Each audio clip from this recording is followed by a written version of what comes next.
Hello, hello, hello. Welcome back to Mik'd. Today is Monday, September 15th. Hope everybody had a beautiful weekend. I know I did. Lloyd, you had to work again. Big talk, huh? All bark, no bite. That's what you are. I'm not going to do that again. I'm not working on game day. I'm a tailgate. And you're working hard, grinding. I respect that. I appreciate that. Trying to build a brand, trying to build a company, you know? That's what you got to do. That's what you got to do whenever you're trying to build a company. And try to build a show and try to build some notoriety. You gotta be out apparently there. You go do other people's shows. That's what you go do. You got to be out there. Guest host. Guest host to whose show? The Washed Up Sports. The Water Cooler Boys. With Trayvon Boykin. Who's that? Oh, good for you. Yeah. There you go. Me and Noah. There you go. Get your name out there. That's now, I did stick to my guns. No post game for me. No, sir, I'm not leaving. So you didn't do the post game? But I did it on Sunday. Okay. Which is fine. It's fine. You get a little bit of recovery time.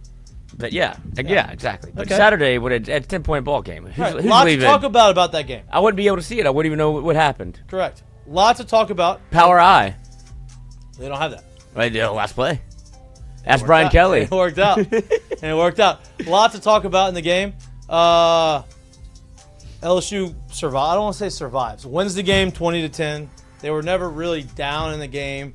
Obviously, the game wasn't as efficient offensively as one would have hoped. But defense is about as real as they come. 5 interceptions in the game. They pressured DJ Lagway consistently. You lost arguably your best defender, second play of the game, which is bullshit. Yeah. Bullshit targeting. I hate the fucking targeting rule. If you're gonna target if you're gonna eject somebody, you should absolutely have to launch yourself somewhere. It has to be a defenseless receiver. If you're trying to make a normal tackle on a guy, on a ball carrier, and you don't literally leave your feet and torpedo into him, it should be a 15-yard penalty, similar to the NFL. But I want to see Tua's hands if you're getting targeting. Tua's hands. Oh, Jesus Christ. Yeah. Jesus Christ. What's that? If we're really going to get someone with a targeting call, I would love to see the targeting call be as it's kind of named, right? Targeting. So, correct. Like wherever the crown or the helmet is, when it starts to move towards the defender, let that have to be already aimed at the head. So, like if you go back to that play, where Witt originally aimed at and shot for was not where the head was. Correct. The head moved down into the targeting spot. And I think that that's unfair to call it targeting if that's how it happens. 100%. He can't account for where the guy is going to try to brace and or move. He has to try to make a hit where he is. So, like, I think if you're going to call it targeting, that initial move where the defender is making a move to make the hit, I feel like that has to be at the head, and then that makes it fair for you to call it targeting. If Correct. It's not that, I think it's hard to call it targeting just because there's helmet-to-helmet contact. 100%, right? But with that happening, your best linebacker leaves the field, arguably your best linebacker leaves the field. His older brother, West Weeks, comes in and makes 13 tackles. Vaughn comes in, makes 14 tackles. You think he played 40 snaps, made 14 tackles in those snaps. They played lights out in that linebacker position without the leader in the linebacker room. Obviously, the secondary had 5 interceptions. Deshaun Spears may have had the most efficient game I've ever seen in my entire life. 10 snaps, 2 interceptions, 1 for a touchdown. I mean, can't have much more of an efficient game than that. I think he rated it as like a 97.9 on PFF. Obviously, only 10 snaps, but in those 10 snaps, he was as perfect as you can get. Offensive line had their struggles. The offense had their struggles. Brian Kelly came out today, announced that Nussmeier has been dealing with a torso injury. We have had reports earlier in the year that could have been a thing. We didn't, obviously. We're not here to breaking news unless we know for sure. It wasn't ours to say, and they never came out and said anything, so we assumed that he was feeling better, so we didn't mention it. But I think that tells you a lot about kind of how the offense has been schemed up right now, about how many of the deep shots that you've seen or not seen, because maybe, intermediate game has been fine. It's the deep balls, and I think that's if you have an oblique or something in the torso, that's kind of when you start extending, when you start feeling a little bit of pain. So maybe that could be a reason why you haven't seen the offense click just yet. And this is me. I'm a glass half full guy, right? In my mind, our defense is playing so good. Like, actually, this makes me feel a little bit better. Like, okay, our quarterback's not 100%. They're trying to kind of rein him in, and they're trying to get him. Hopefully, he can get healthy and continue to get healthy and be better as the season goes on. And if that's the case, I would imagine you're going to see the offense play better. Obviously, not ideal that you have him like that. You have Southeastern this weekend, and you go on the road against Ole Miss, who put up a ton of points last weekend against Arkansas. Also gave up a lot of points against Arkansas, so that will be a big game. But lots to talk about. Brian Kelly made the news again for post-game press conference. I'm not against him on this one. Which one? Should not be the first question you ask him after you win. I will agree with that. Like, hey, Cobble, I love you, bud. Like, we're boys. That's the Cobble special. Let's He doesn't give I'm not saying the question. Cobble doesn't give a fuck. I'm not saying the question should not have been asked, but after you win at home against a rival in the SEC, after your defense had 5 interceptions and they played really well, let's put that one in like the third or fourth question. Let's not have that. You want a little foreplay before? Yeah, like let's get it. Let's lube it up a little bit before you go right in there. You know what I mean? Like, it's look, there's a question that needed to be asked.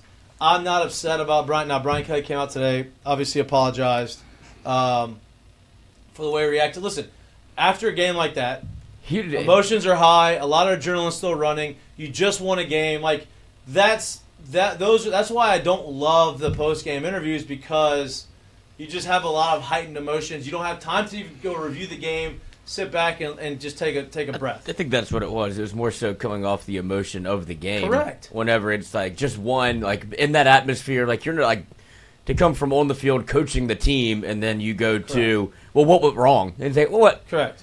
That's not where my mind was at all. Correct. It will be tomorrow. And that's why Monday interviews are always better. And he said that. And Michael Koppel tried to Saturdays lube it up a little bit by saying, I know you don't like these at all. That's not lubing up. That's, hey, no offense, but I said no offense. Yeah, said no offense. I mean? Like, that doesn't with work. all due respect. Yeah. I said with all due respect, it doesn't work that way. But like I said, a lot to talk about. We're obviously going to recap the game. We have Bryce Koon join the show at 4:45. A little early show today because, Jared and I are working men, and Jared's got an obligation. And so, we want to give you as much LSU content, sports conversation as we possibly can have. We'll dabble the Saints in. They stink. Look, compete, actually, let me take the stink. The stink's maybe the wrong word. They're very good at keeping it interesting. Spencer Rattler's actually outplayed what I thought he was going to play in the first 2 games of the season. But they have come up short. Now, Groupie not missing that field goal two weeks in a row does not help. But they're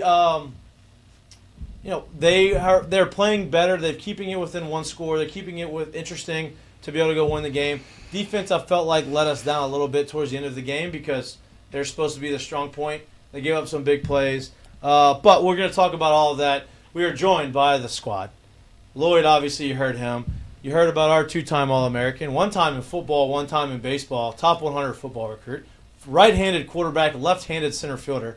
Craziest thing I've ever seen. Our friend Jared Mitchell. He's no longer in the studio for this week. We were very honored to have him in the studio last week in town. We appreciate you. Hope you had a great weekend back home in the boot. We're also joined, for the second time, reoccurring guest now. We love this. Reoccurring. I'm yeah, back. all SEC linebacker. Cameron Vaughn, appreciate you. Great to be here. Yeah, appreciate great to you be here. having Lots me. to talk about. Linebackers. Like Outside of the 5 interceptions, linebackers pretty much in my head on defense stole the show. Stars of the show. Yeah, absolutely. I think they played really well, so we're going to get into that as we go across. But were you at the game? I was not. You were not. You watched it on TV. I watched it on probably TV. a better way. I was actually in Lafayette. I had some work stuff this weekend. I was in Lafayette at a convention, so I was watching from the hotel room. I'm from Lafayette. Oh yeah, It's my spot. Should have called you up for all the things to do. Oh, well, Go to Nighttown. That is still there. That's one of the few bars downtown that's still alive. That's still The alive. pub of the keg, rest in peace. Yeah, they're out. You pub, from Terrytown? keg. How many people are in Terrytown? I don't know. Not that. I don't know. I've never checked the census on that. It's not huge though, but it's good. T-Town, baby. It's a great spot. Shout out to the West Bank. Everybody listening. Yeah. There you go. Before I get to you, I'm going to ask Jared this question because we talked a little bit off air about it. Jared, your initial reactions of the game on Saturday? Most importantly, I think really early on for me, when I watch any team, is just win, especially in today's culture, right? In terms of how these schedules are being put together. I think it's really important that you just get out there, you get the reps, and you get wins, right? And I think they mentioned early on in the game too, which is kind of funny. So Brian Kelly coming out talking about Nussmeier's injury or what it was prior. Apparently, this is the first week that he was actually no limitations, no restrictions. He practiced the entire way through the week. So I would imagine as things kind of start going, like you're going to get a chance and an opportunity to see some kind of the offensive play tick up a little bit. But for me, when I watch them play, like off the top of your head, you think 5 turnovers, you think, that's definitely a win. But Lloyd kind of touched on last year with a lot of those guys that were there that gave LSU so much trouble last year were back this year. Well, you lost four offensive linemen. They were all drafted. That doesn't usually make for you being a much better, stronger, cohesive unit, especially early in the season. So I'm not really that surprised that if they're returning a lot of those guys that were pressures and sacks and those guys were coming back, that they were going to try to do a lot of those things, and they probably should be disruptive at least a little bit, and they proved to be just that. Look, give credence to where it's due. Florida came to play. They have a good ball club. It's a strong, talented SEC club. LSU was able to get out of there with a win, although you didn't see this offensive explosion. Okay, so what? So be it. I actually feel more encouraged when I find a team that's able to still win ball games when they're not at their top performance, when they're not playing their tip-top best. So I think there are better things ahead. I think the offense is going to become more cohesive. I think they're going to play better. I think Nuss is only going to get more comfortable and they're going to get more,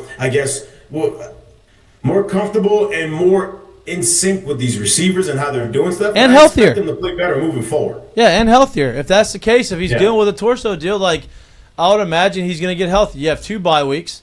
You have Southeastern this week. You got on the road against Ole Miss, and you got a bye week before you got South Carolina at home. So hopefully he gets healthy, but I'm with you. I think being able to win a game, the last 3 years, LSU loses that game because their defense wasn't able to sustain that type of play. They were able to sustain all the game on Saturday. If the offense didn't put up points, they were going to lose. Now you don't need the offense to score 40 points. You'd love for them to score 40 and give up 10. I would love that. Everybody would love that. That's not the reality of it right now. But if I had to pick one or the other, I would rather the defense play the way they're playing and the offense have time to figure it out than vice versa. We've seen what happens on the other side, where the offense is clicking and the defense is not. You lose 3 or 4 games a year. That's happened the last 3 years. We've seen what happens when your defense is really good and your offense isn't quite as sharp. Historically, LSU wins a lot more games than that with their defense. So I'm with you. I think I'm encouraged. Going to the defender. Karen Vaughn, what did you see from them that you liked? And I guess give me your initial thoughts on the weekend as well. I mean, I think Jared's right. The number one stat is the W, right? The more W's you get, the better the season is. So that's that. And the defense is definitely going to be key. So that was good. You saw a whole lot of like you were saying, a whole lot of highlights from them for the linebacker play from, top down. So obviously you said Weeks is out and everybody else stepped up and played big.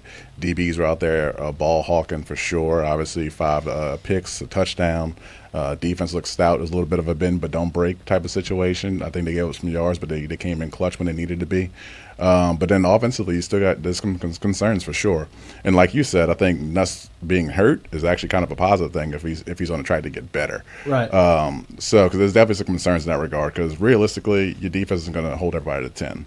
Right, that's just not going to happen. So you got to be able to score on a regular basis, more routine basis. Because statistically, if you're looking at it, I think the Florida stat line outside of the interceptions looked a lot better than LSU's stat line, right? As far as yardages and just that and other. They were on the field for 88 plays as a defender. It's the inverse of last year. Yeah, as exhausting. So even more credit to the defense for being able to bend but don't break and be able to come up with a turnover. 88 plays on defense is outrageous. It's sick, man. It's crazy. So hopefully they can get that together on offense. I mean, we talked about last time I was here, the offensive line push on run plays is non-existent. They really need to get that going. You get that run, so you can have that balance. I think like during the Clemson game, they were still pretty evenly distributed run past. This one was more heavily passed, but I mean, both games they're their run yardage was not great by any means. Yeah, and look, I know Brian Kelly said we can run. You saw the last play of the game. Listen, I get it. You pop the 50-yarder, it makes the stats look better.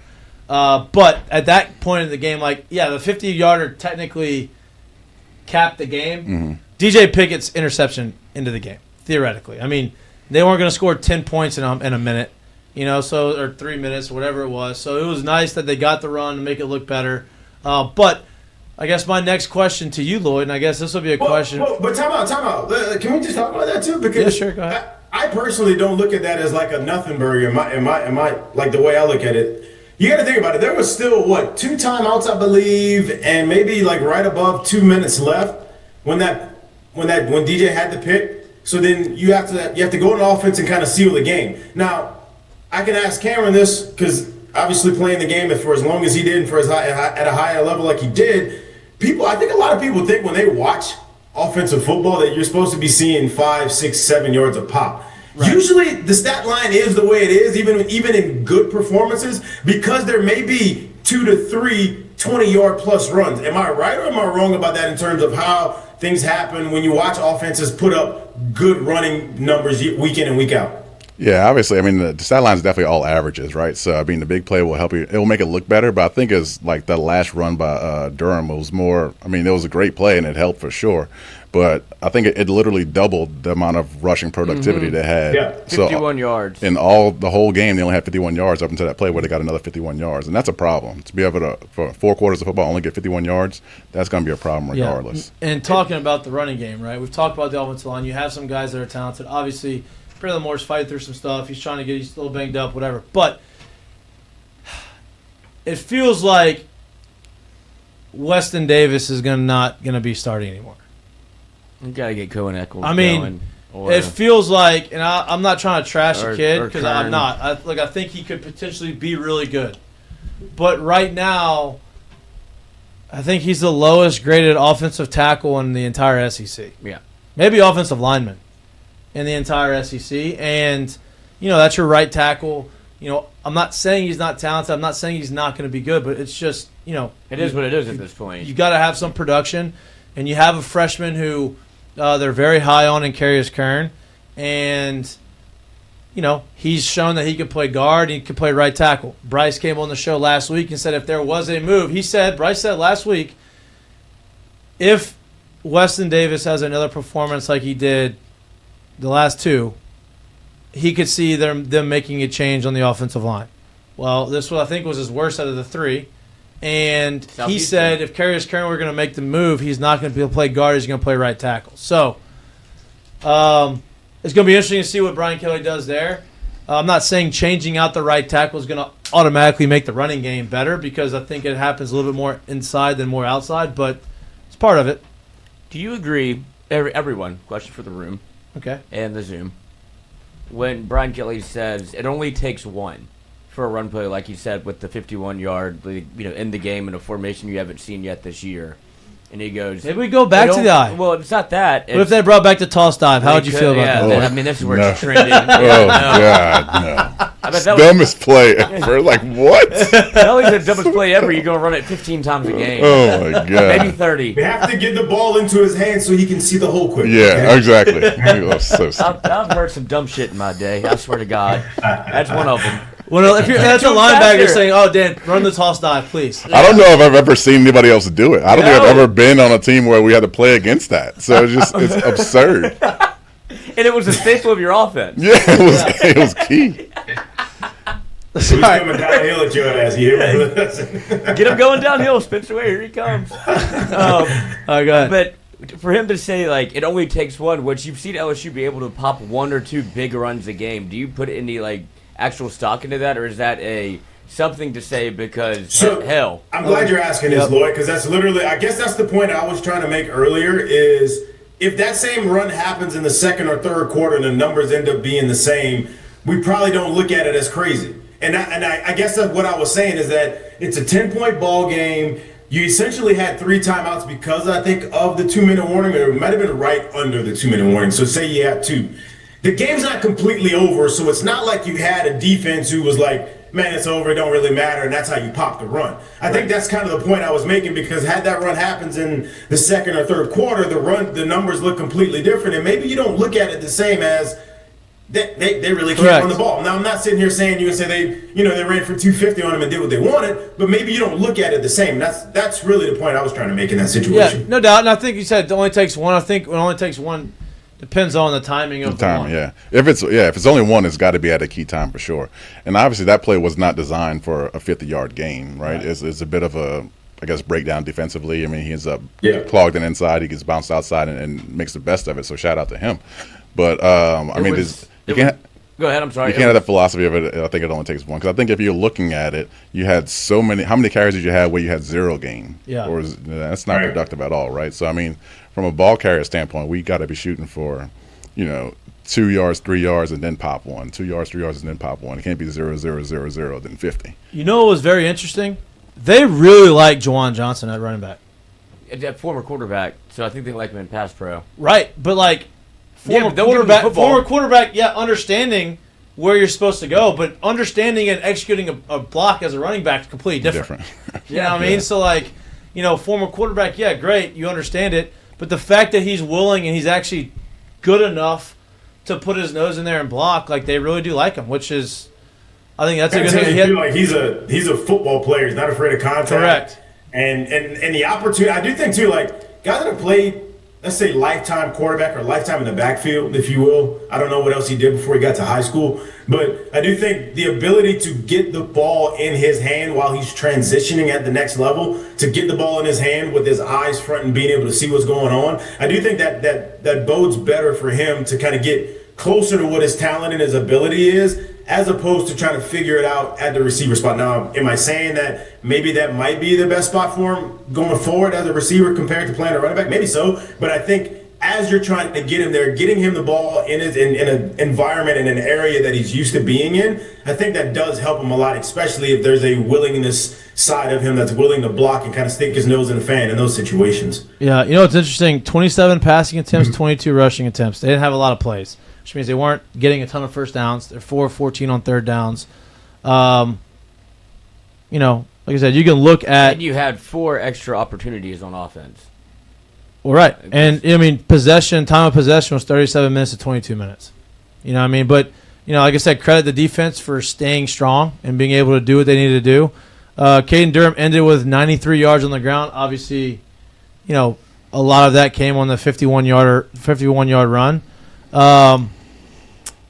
But to kind of bring it back to the offense, I really do think that if Nuss is banged up like they say he is, which I believe, we heard about it early in the season, wasn't sure if it was real or not.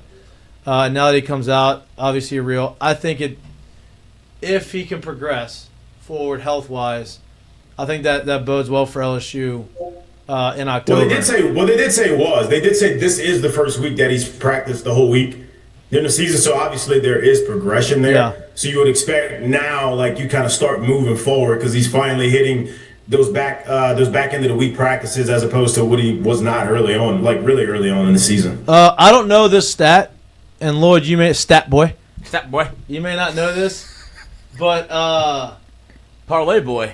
I'm not the parlay boy. You are. You're the only one that I keep losing our bets. Me and Jared both went down this week. You're the only one that hit it. Or hit one. LSU gave up 0 points in the second half against Florida. Give up 0 points in the second half against Clemson, I believe. And I think they only gave up 7 points in the second half last week. To me, as a team that's going to pride themselves on defense, coming out of halftime and making the adjustments and not giving up any points in the second half is a huge thing moving forward.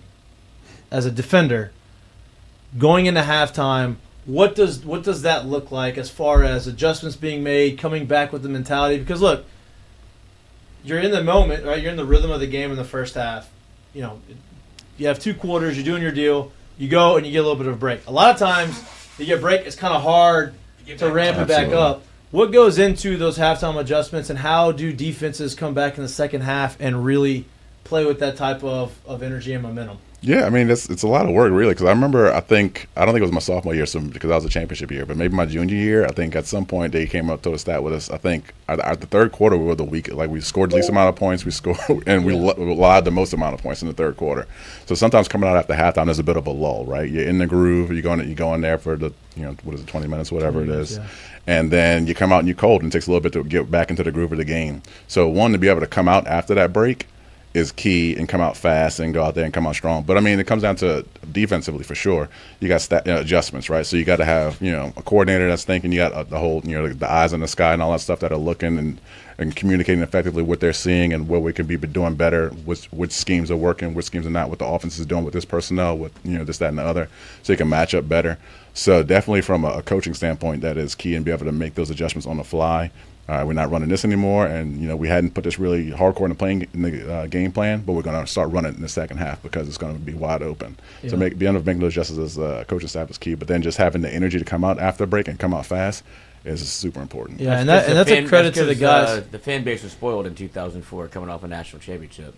You're spoiled. Spoiled. What do you want to do? Score 70 points every game? I would like that. I mean, that'd be great. Actually, we would like that. I mean, would we like that? Yeah, we're not going to complain about score 70, keep them to 10. I think we'd win every game. Yeah, that'd be good. Is he panicking a little bit? I feel like it's after the game, right? So there's emotions and there's all this stuff going on. But I mean, he knows he won, so he should be at least in a cool enough head to be like, I haven't looked at the film yet. I'll look at it. We'll talk about it Monday. Yada yada yada.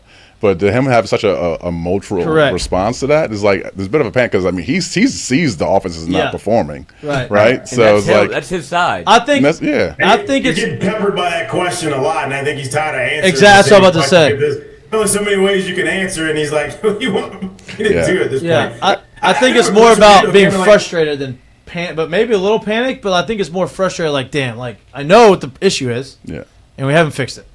Yeah, because it's matter. I mean, I do have a question for you. In terms of like halftime football, because obviously we sit here 6 quarters, 1 touchdown given up over the course of 3 games for them so far. In the second half, how hard is it to actually make halftime adjustments and make sure that everybody is on board and on page with what you're trying to do going forward? In 20 minutes. That is, I guess it's probably player specific, honestly. From a coaching, I mean, I've never coached, so I don't know how hard it is from a coaching standpoint. It's got to be, there's certainly some challenges there. But I think, Muschamp, Saban, those guys were, even Pelini and them, they were fantastic at making those adjustments.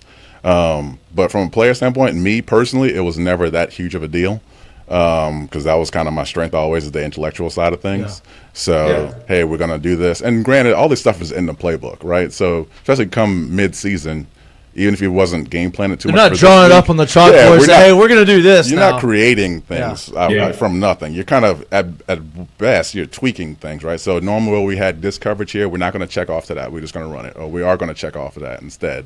So there's tweaks. But then if you have the linebackers that LSU has, they, there's, fantastic athletes, and I'm assuming that they're pretty good at understanding their scheme. So I think just being able to get everyone on the same page and just knowing this is what we're checking to, this is what we're not checking to, the execution part isn't as hard as the drawing it up, I would imagine. Well, that's the impressive part, is it was not your normal guys. It was Vaughn, who's a true sophomore. And 14 tackles. And then a true freshman that's supposed to be in high school. He graduated early to come play with his brother. Supposed to be a senior in high school. Supposed to be a senior in high school.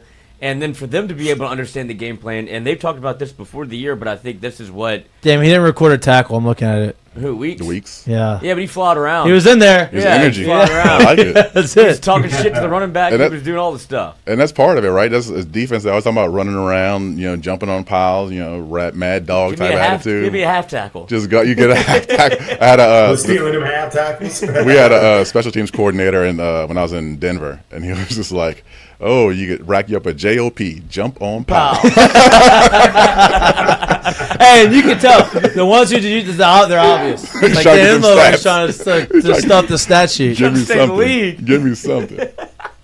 I think that is a testament because they've talked about simplifying the defense before going into it. Now you see the players that they have. When you lose, especially in your linebacker room, you lose your leader, a captain who I've never seen this before. Somebody that I guess when you get ejected, you don't have to leave anymore. Right. They just take his helmet away because he's about to change jerseys with one of his brothers. He wanted to get out there so bad, but Can you speak a little bit to that, like leadership from a linebacker room where he stays and no helmet, but he was calling the same defenses as Blake Baker was. Like he was helping alignment and assignment football from the sidelines. Yeah, for sure. You gotta. I haven't gotten tossed for any games, so I don't know exactly how that feels. I don't think targeting existed in 2003. No, that's valid. You and Sean Taylor. But there's definitely instances like where we played a game where now the twos are in. LaRon Landry would never played a game. No. He would have been kicked out every was game. knocking people out. He would have been kicked out every game. Good. He was not much with the hands, and I'm not talking back because I can't catch either. But he was not much with the hands, so he's coming to lay you out. There was no concern about getting a pick with that dude. You don't come across the middle; he's coming to knock you out. Heavy head. But yeah, when it comes down to it, I think there's situations where the twos are in, and then you're watching. It gets enjoyable at the point now. So obviously there was still a game going on when he was playing, but you kind of just. You're proud, especially him, weeks with his brothers are playing, right? So you're probably literally super proud of those guys playing and busting ass. So when they come to the sideline, you say, hey, this is what I'm seeing. When he does this, make sure you're doing this. When he does this, make sure you're doing that. Keep flying. And telling his baby brother, keep flying around. He's like, well, I don't know about F it. Just go. Just run around. Whatever you're going to just do it fast. Let me Whatever you do it at 100 miles an hour. When you get ejected, though, you can stay on the sidelines? Apparently. Yeah, I think that started last year, huh? Yeah. I think it started last year. I didn't know that. I thought you had to go first year? outside.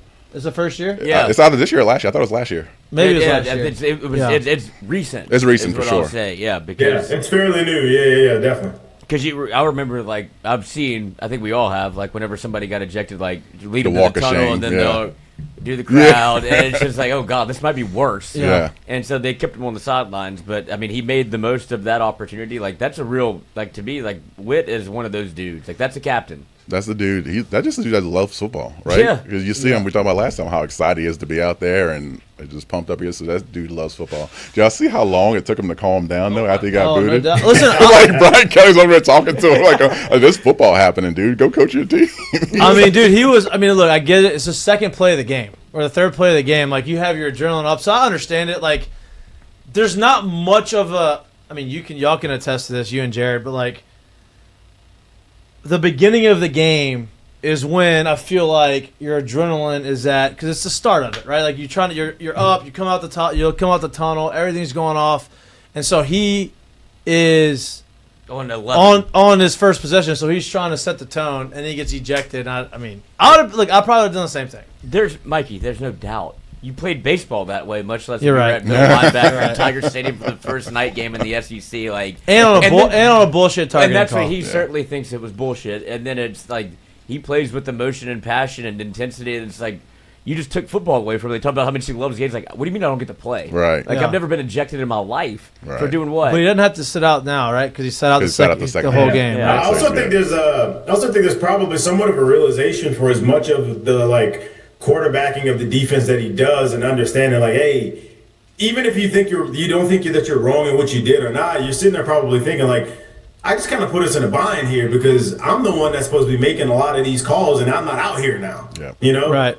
Yeah. No, it was. And I think that's why I said at the beginning of the show, like that's the secondary performance was great. The 5 interceptions. I mean, I don't know. Has that ever happened? Or last time they had 5 interceptions was never. The most in LSU history. Never have had 5 interceptions in a game. So obviously their performance was great. But with your leader, the guy who's calling the shots in the middle of your defense, he goes out basically the second play of the game. The fact that the linebackers were able to pick that up and play at the level that they played at, you had the two guys that replaced them made 26 tackles combined between the two of them. Like, that's outrageous, and so we get to the Harold Perkins conversation of last year. Is the LSU defense better without Witt Weeks? Yeah, that's stupid. Yeah. And then Harold, they talk about, Harold, where was he? He had 6 tackles, 2 passes defended. He was right? everywhere. He was everywhere. Everywhere. You know what I mean? So that's his role. He's not gonna be a 130 tackle guy because he's gonna be in coverage. He's gonna be moving around. They're gonna utilize his skill set, and I thought he played great too. So the linebackers have went from, oh, what do we have depth-wise to, oh, I think we're pretty deep now with the guys that came out and the way they performed. Which could be hugely beneficial as much as they blitz. So Correct. now if you trust these young guys, these young backers, they can, you can blitz even heavier and then come in and get a new set of legs in to do another series or a couple plays. Well, that's what I want to ask you too, right? They talk about, if you listen to the broadcast the staple of Blake Baker's defense is the exotic blitzes he brings. He brings them from everywhere. He brings them a lot, early and often type stuff. As a defense, like what goes into creating these packages or these exotic blitzes, and how do you disguise looks the way that they've been doing it, and how do you mix it up to where you're not very predictable on who you're bringing and who you're not bringing? Yeah, so when it comes to knowing your offense, knowing your opponent, so everybody's got tendencies, and then obviously it's probably it's early in the year for them to be seeing. So you're looking at last year and so on and so forth. But come next week, 2 weeks from now, most offenses and coordinators are getting to this scheme of this is what they do in 3rd and 7, this is what they do in 2nd and 5. So then once you get into those tendencies, then you figure out how the offensive line is blocking, especially in long third and long, right? So they tend to block this, and they're trying to bring more to the other side, right? So as the offensive line is 5 offensive linemen, which means they're blocking 3 on one side, 2 on the other. So if you bring 3 people to the side they only have 2 on, right, you're looking pretty good. So it comes to the knowledge of lots of scouting. They got a whole department that's based on breaking down film and figuring out what those tendencies tend to be. Then you got the coordinators and position coaches that need to be figuring out which blitz packages will work best, where the weaknesses are, where you can attack, and so on and so forth. And then it comes down to execution, the game plan throughout the week, and then executing when it comes down to the field. So, it takes a bit of a mad scientist personality to kind of figure out and draw this up. But pre-snap, typically defensively, you want most of your defense looks to look the same, right? So you want to be generally lined up in the same area, regardless of where you're coming from and who's blitzing and who's not blitzing. And then you just go from there. Once the ball's snapped and you're running 100 miles an hour. The only thing is don't let – what I think Champ used to say all the time, don't let the skies take you out of position in your coverage. So and watch Champ Bailey? No, Will Muschamp. Will Muschamp. Will Muschamp. Strong nickname for him. Champ Bailey does not talk a lot. Yeah, he does not. He just goes and makes plays. He is a very quiet guy. He just goes out there and is a freaking superhero, but he don't say too much. I got a question for kind of how this thing has gone so far. Like, especially watching this game, I feel like it really showed up in this ball game. Watching them because of how much they're blitzing, because of how much they're moving, and it's a lot of young guys and or guys that were not prevalent in last year's defense. Is it impressive to you how well they're playing with the right leverage and how hard they're running and chasing the football when the football's in play? Yeah, absolutely. We had talked about loafs, how much Alabama was loafing last time, right? Mm-hmm. You don't get a lot of that. These dudes are chasing. They're like some pack dogs out there, and I love that because that's what – you have so many times that people miss tackles and people stop and assume that, the cornerback tackled them or the safety tackled them, and everybody else stops, and then he busts a 20-yard run. So, chasing and jumping on the pile, like what you're talking about, that reduces that dramatically. So that's always great. But yeah, they go out there. That comes down largely to the level of athletes that they have, right? So the level of athleticism they have in the defensive backfield now versus the previous couple of years, it's way different. And now you can trust those guys to cover, and then you can pressure quarterbacks, come and shoot all your linebackers and stuff. And that way, it just really opens up for things to happen. You rush quarterbacks, you get 5 picks. Yeah, that's it. Put some pressure on. Not only is your secondary really good, but the defensive front 7 rushes him, right? Forces him to make throws they maybe didn't want to make, and kind of gets him rattled. Has happy feet. Jared, I want to ask you a question. I know Bryce is about to be on here soon. I'm checking diligently. I hate to leave him waiting. I appreciate that. I know they only had 27 attempts, 15 of 27. Obviously, completion percentage isn't as high as he wanted it to be. I think the leading receiver was Aaron Anderson with 4 catches and 75 yards. Talk to me about the wide receiver play, right? Like, as far as what you saw, it doesn't necessarily – and look, there's a lot that goes into an offense and there's a lot that goes into the wide receiver room, which you're obviously, I'm sure, going to explain that. But it's not just about receptions. It's not just about scoring touchdowns. There's a lot of other things that they did. And you sent a clip to us earlier today, which I had seen earlier and I forgot to send it to us, but I watched it like 100 times of Xavier Thomas coming off the line with quick feet trying to get off the line and then just absolutely bull rushing him and pancaking the cornerback. Yeah. Stuff like that tells me a lot about your receiver room and the kind of buy-in that you have in the room. When you got those guys on the perimeter that are willing to block and block downfield and do a lot of it, tells you what you got in that receiver room, right? And like a video of Xavier Thomas doing that and the way that he did. And, early on where it's not, this guy's got 8 to 10 to 12 catches and 100 and 200 yards and 3 touchdowns and stuff like that. And you're getting guys rotating in and out, different formations, different personnel, but you're getting that kind of buy-in, I think shows you a lot of how they feel. And that's why I also feel like, okay, if that's what it's going to be, if they're going to move that many guys around, and it was kind of something I talked about earlier, like, yeah, we know the talent that they have in that room. We know the ability that they have. But it does matter in terms of being able to make adjustments on the fly, being able to read things and how coverages change and how coverages dictate everything that you're doing as a receiver, and to being able to be on the same page with the quarterback as those things are happening. So if you're moving guys around, right, and you have a lot of guys that are doing this, but you also still have the buy-in, people – I love where that's at. I'm not surprised that maybe it's taken a little bit to kind of really jump off and get going, but I expect them to get better and to get better by a big margin if they have that and can continue to get that kind of buy-in from the entire room. Correct. And look, Peter Burns, noted LSU fan, right?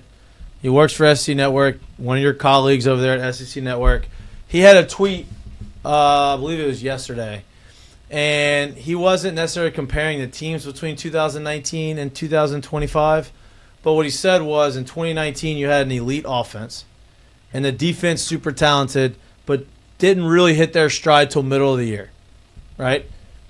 2025, elite defense and super talented offense that he feels like, and I feel like, I think we all feel like they're going to continue to get better with an experienced quarterback like Nuss. Obviously, if he continues to get healthy, you would think that they're going to kind of hit their stride a little bit later on in the year, which to me is a good sign. But I thought that was an interesting comparison from Peter Burns.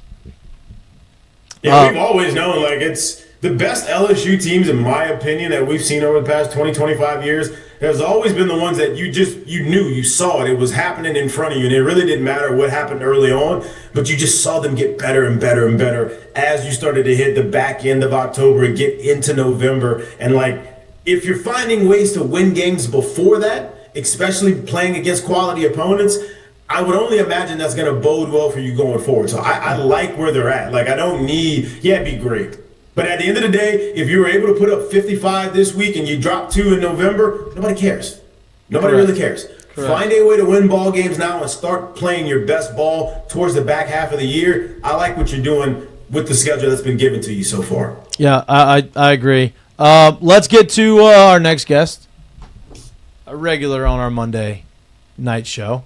Covers LSU for On3 Sports, also part of the Crowded Booth podcast. Our friend, Bryce Koon. Bryce, I want to apologize to you. Lloyd's going to make fun of me, but at least I responded to you this weekend, unlike Lloyd, and I told you exactly where I was at, and we communicated. We didn't get to meet up, but I'm glad that I was able to communicate with you and not ignore you like Lloyd did last week. Yeah. Uh-oh. Where do you I mean, go? that's what I was going to lead off with. Lee ignores my text once again. I mean, and this time I almost called, the authorities. Wait, Lloyd ignored you again? Was his name on a sheet somewhere, at downtown? Like, I mean, what were we doing? But it's two weeks in a row, so yeah. When South Carolina comes to town, Bryce, no text from me, Lloyd, nothing. It's not the case. I have to work now. Noah Tingle has got me by the absolute nutsack. He's dragging me around to do podcasts at some other studio with some other people I don't know, and it's just I don't get to tailgate. I have to go out there and go do a pregame show from 3 to 5. You know what's crazy? The crazy part is you could have said that right there. Exactly. That's my point. But that's it's embarrassing. That's the thing. It's not about the excuse. It's about just the non-responsiveness. It's the non-responsiveness. We've been trying to tell him that for 3 years, 4 years. It's embarrassing that I don't get to tailgate. Like, that's my jam. It's embarrassing that you don't answer the damn phone. That's what's embarrassing. And I even thought about it when he texted me. I had it typed out. Here we go. No. Here we go. Built-in excuses. I had it typed out in my head. I had it typed out. Yeah, I did. It typed out. Yeah. Bryce, let's jump right into it. Cam, help me. I got another. You got to respond. Can't come to you. Yeah, exactly. You got to respond. Thank you. It's just I'm busy. I'll call you back. Something. Yeah. Right. Something. Thank you, Cam. Something. Give me something. Damn it. Bryce, obviously LSU comes out with a big dub.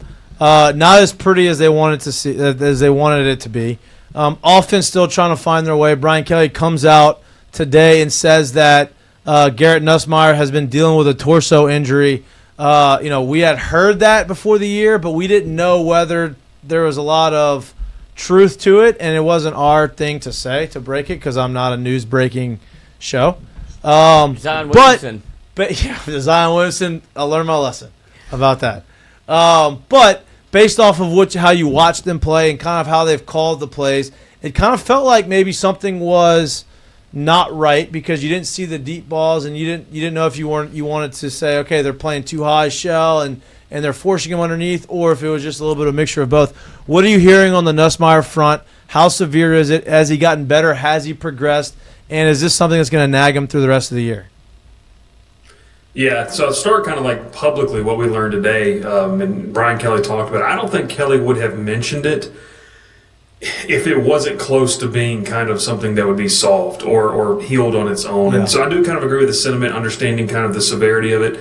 You're going to get through this weekend, hopefully, and they're going to keep it pretty vanilla this weekend in terms of what they're going to do. You're going to go on the road to Ole Miss. Data points we have right now, Ole Miss's defense isn't very good. So you feel like that's going to lighten necessarily the pressure on this offense a little bit, and your defense should travel well up there. So when's the first time you're really going to need him to sling it across the yard? Not overshadowing Ole Miss and what they could be, but you get that bye week after the Ole Miss game, then you welcome in. I think that is the South Carolina game. Yep. So yeah, it's one of those things where I do agree with Kelly in the sense that you're going to hopefully have him. That's 4 weeks from now, so you'll have him hopefully full strength by then. But even going back.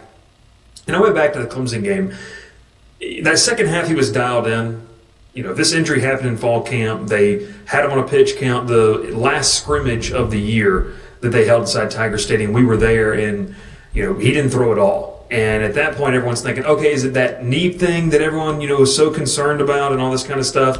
That makes a little more sense now that's kind of publicly out there in the news cycle that. Look, your trunk rotation, all the things that help you be a good quarterback, and the way he throws the football, that's a key, right? So I just think in general, it's the severity of it is he can play, but they're not going to go out there and aggravate something that is, maybe a nagging injury right now. They're not going to aggravate it to the point of where they got to throw Michael Van Buren in there in a must-win situation. And Brian Kelly stated after the game emphatically.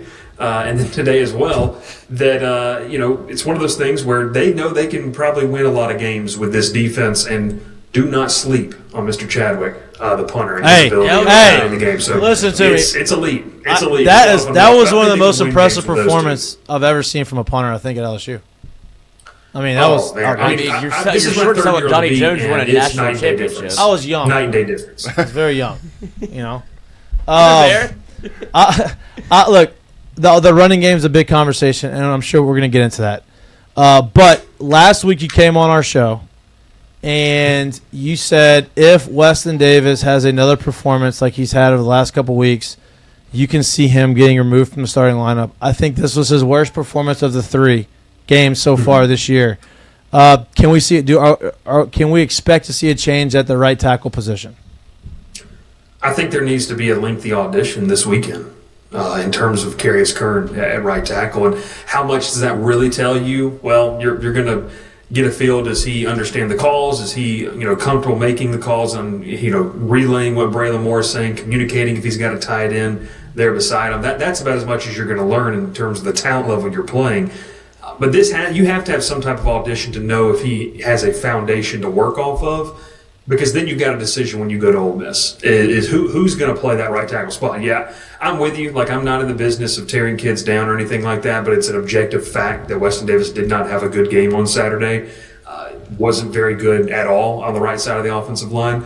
And so this team's just too dang talented at so many spots for you to not try it. And you still right now have the wiggle room with this game coming up to try it and see what happens. And if it goes horribly wrong, well, then you can't put them in there against Ole Miss. And I'm talking about Bryce Koon. If it goes okay, it goes well, then you have something, a data point, although with an asterisk next to it because it's an FCS opponent, but you've got a data point to where you can say, okay, next week in practice, there has to be a true battle. We've got to give him some serious first-team reps that he can potentially play up there in Oxford. Yeah, it was bad. I mean, run blocking, pass blocking, it was rough. We talked about this on our Bengal Tiger show last night. I think the glass half full look at it would be, are you probably going to get a reprieve a little bit from the defenses you faced the first 3 weeks? And Louisiana Tech's defense is what it is. But between Clemson and Florida, I mean, both of those offenses aren't great, but I think that they'll be competitive because they've got pretty good defenses. So, it's one of those things. Yeah, it's one of those things where maybe you get a reprieve. That's a glass half full, but I just don't think you should waste any time. Like, you don't want knee-jerk reactions, but you've got 3 games. It's a quarter of the season done now. It hasn't been pretty, and last Saturday wasn't good at all. Like, there were very few positives from his performance. Whether it was penalties, we can talk about the Nussmeier interception where Mustang Davis literally tackles the defensive lineman to the ground. I think it warrants a true conversation. So I guess I will stick with what I said last week more emphatically in this game. Bryce Koon needs to play a lot of snaps on Saturday to get a feel of how he feels out there. Jared. So, Bryce, I could easily ask about the 2 young linebackers who obviously filled in and had incredible ball games, and with Weeks being out of the ball game. But I want to go to that secondary with playing very few snaps. Deshaun Spears showed up in a huge way. Is there any kind of plans on being able to incorporate him more into the game? Because having that few snaps and coming in and making that kind of impact on the game usually bodes well for someone to kind of start seeing an expanded role. Yeah, not just an expanded role, but the problem is that you've got 2 guys that have played pretty well, right? Yeah, so now you're going to have a true competition of where Deshaun Spears is pushing Tamarcus Cooley and A.J. Halsey for playing time, and it's not because anybody's playing bad. It's because they're all playing well. Yeah, I think in that nickel and especially the dime package, you're going to see Spears be the first guy there. You're going to see that. I would even venture to say this, and I can't remember in fall camp how much we saw Jordan Gilbert in that star role. I think it was like the last week and a half, 2 weeks of fall camp where they really started doing a lot more 11-on-11, 7-on-7 stuff. Why not put Spears there? Or Halsey there, who's obviously a little bit bigger, can play that role, run fit really well. We saw that on Saturday. I mean, everyone on the back end tackles really, really well. Yeah, right. So I think there's a conversation to be had. At the very least, you have true competition on the back end, and it's not out of a forced we don't have an option. It's out of we've got to get this guy on the field. Kelly said it today, and I talked with some people over at Denham Springs about it. They're not surprised. He was the first kid when I came down to Baton Rouge 3 years ago. He was the first recruit I went and watched play. And the kid was phenomenal in high school, played a little bit of receiver in high school. You can tell that he's obviously athletic in the way he plays. Drank from the fire hose last year, wasn't ready. And I think this year, the story is he got recruited over, but it allowed him to learn. It allowed him to learn from 2 veterans that have played a decent amount of football.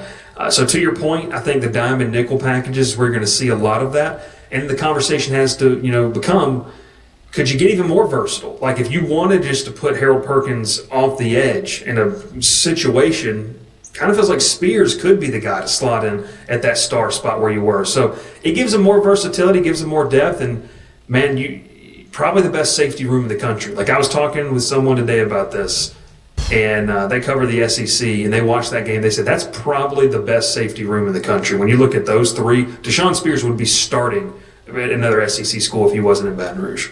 Which I don't know if I should say that, but which is pretty wild compared to where we were the last couple of years in that position. Yes. Bryce, Cameron's got one for you. Bryce, and this is kind of a speculation or something that I saw, and I could be, so apologies to all the fine journalists in the room and Jared over there in Texas. But I'm thinking after the Nussmeier pick, and he comes to the sideline and Kelly's on him, and he was really kind of dismissive of Kelly in my opinion, right? He kind of just walked to the bench and sat down and he said whatever he said, and Kelly had to follow him to the bench. Is that like I don't. Did anybody else notice that? And then what do we make of that dynamic? Am I blowing that out of proportion or what? I go back to last year, and this is not to avoid the question because it's a good one. We all remember when Chris Hilton had, I guess the best way to put it was the jumping issue in that Florida game where he just was fucking uncoachable. See, that's why Lloyd's here, because he can say things he's like that we can't say things. But yeah, so essentially, I go back to that, and even some of the recruits I talked to, they saw it. Like they noticed. A specific quarterback recruit that was on campus noticed, and then told me verbatim, Kelly will light a fire into his players. And I think people didn't necessarily know that if they didn't know Brian Kelly all that well. But the dismissive aspect of it, look, Garrett Nussmeier's a smart football player. He knows that was probably one of the worst decisions that he's made since he threw on the LSU uniform.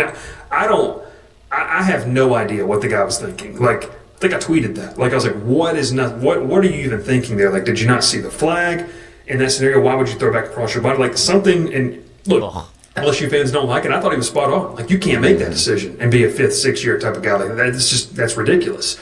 So, Kelly lights a fire into players when they come off the field. Obviously, like you mentioned, Nussmeier kind of, you put it a good way, shrugs it off, heads to the bench. I think he knows, and I think a lot of those things happen behind closed doors. He probably didn't want to hear it. Some people would say that, hey, he needs to sit there and take it, or some people could say that's his way of dealing with it, and they handle matters later behind closed doors. We'll never know the true extent of that, but...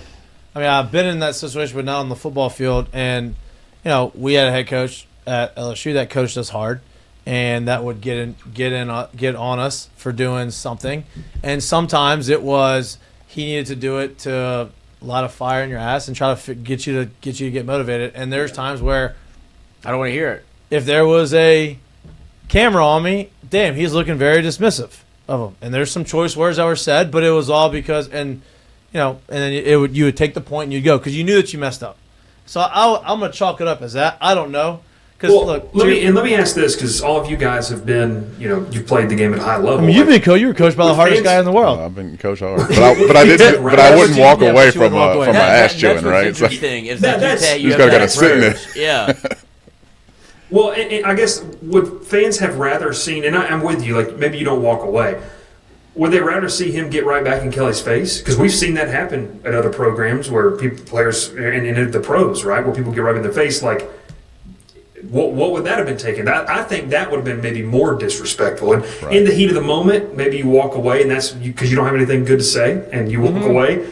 Would they have wanted him to fire back at him? I think, just my opinion, that would have looked worse if Nussmeier would have turned around and said something to him. Yeah, agreed. Bryce, I think you touched on like a great point, honestly. Like, the optics of it probably never put you in a situation where it feels right, but if the relationship is that good in terms of how they feel about each other, the way they speak about each other, it's almost like kind of what you would expect, that father-son, that sometimes maybe the son is like, Dad, I'm kind of over it. I've heard enough of it. Let me get away from it. He knows he was wrong. I don't think there's anybody in the stadium, and including him, that thought anything of what he did after he let that ball go that says, oh, that was the right decision. And I think at that point, he was probably just like, let me just go let me go sit my butt down. Like, I wasn't supposed to do that. I get it. And, from a coaching standpoint, especially at that time in the game, you had a chance to maybe ice this game or to extend the lead a little bit, and we go and make that decision.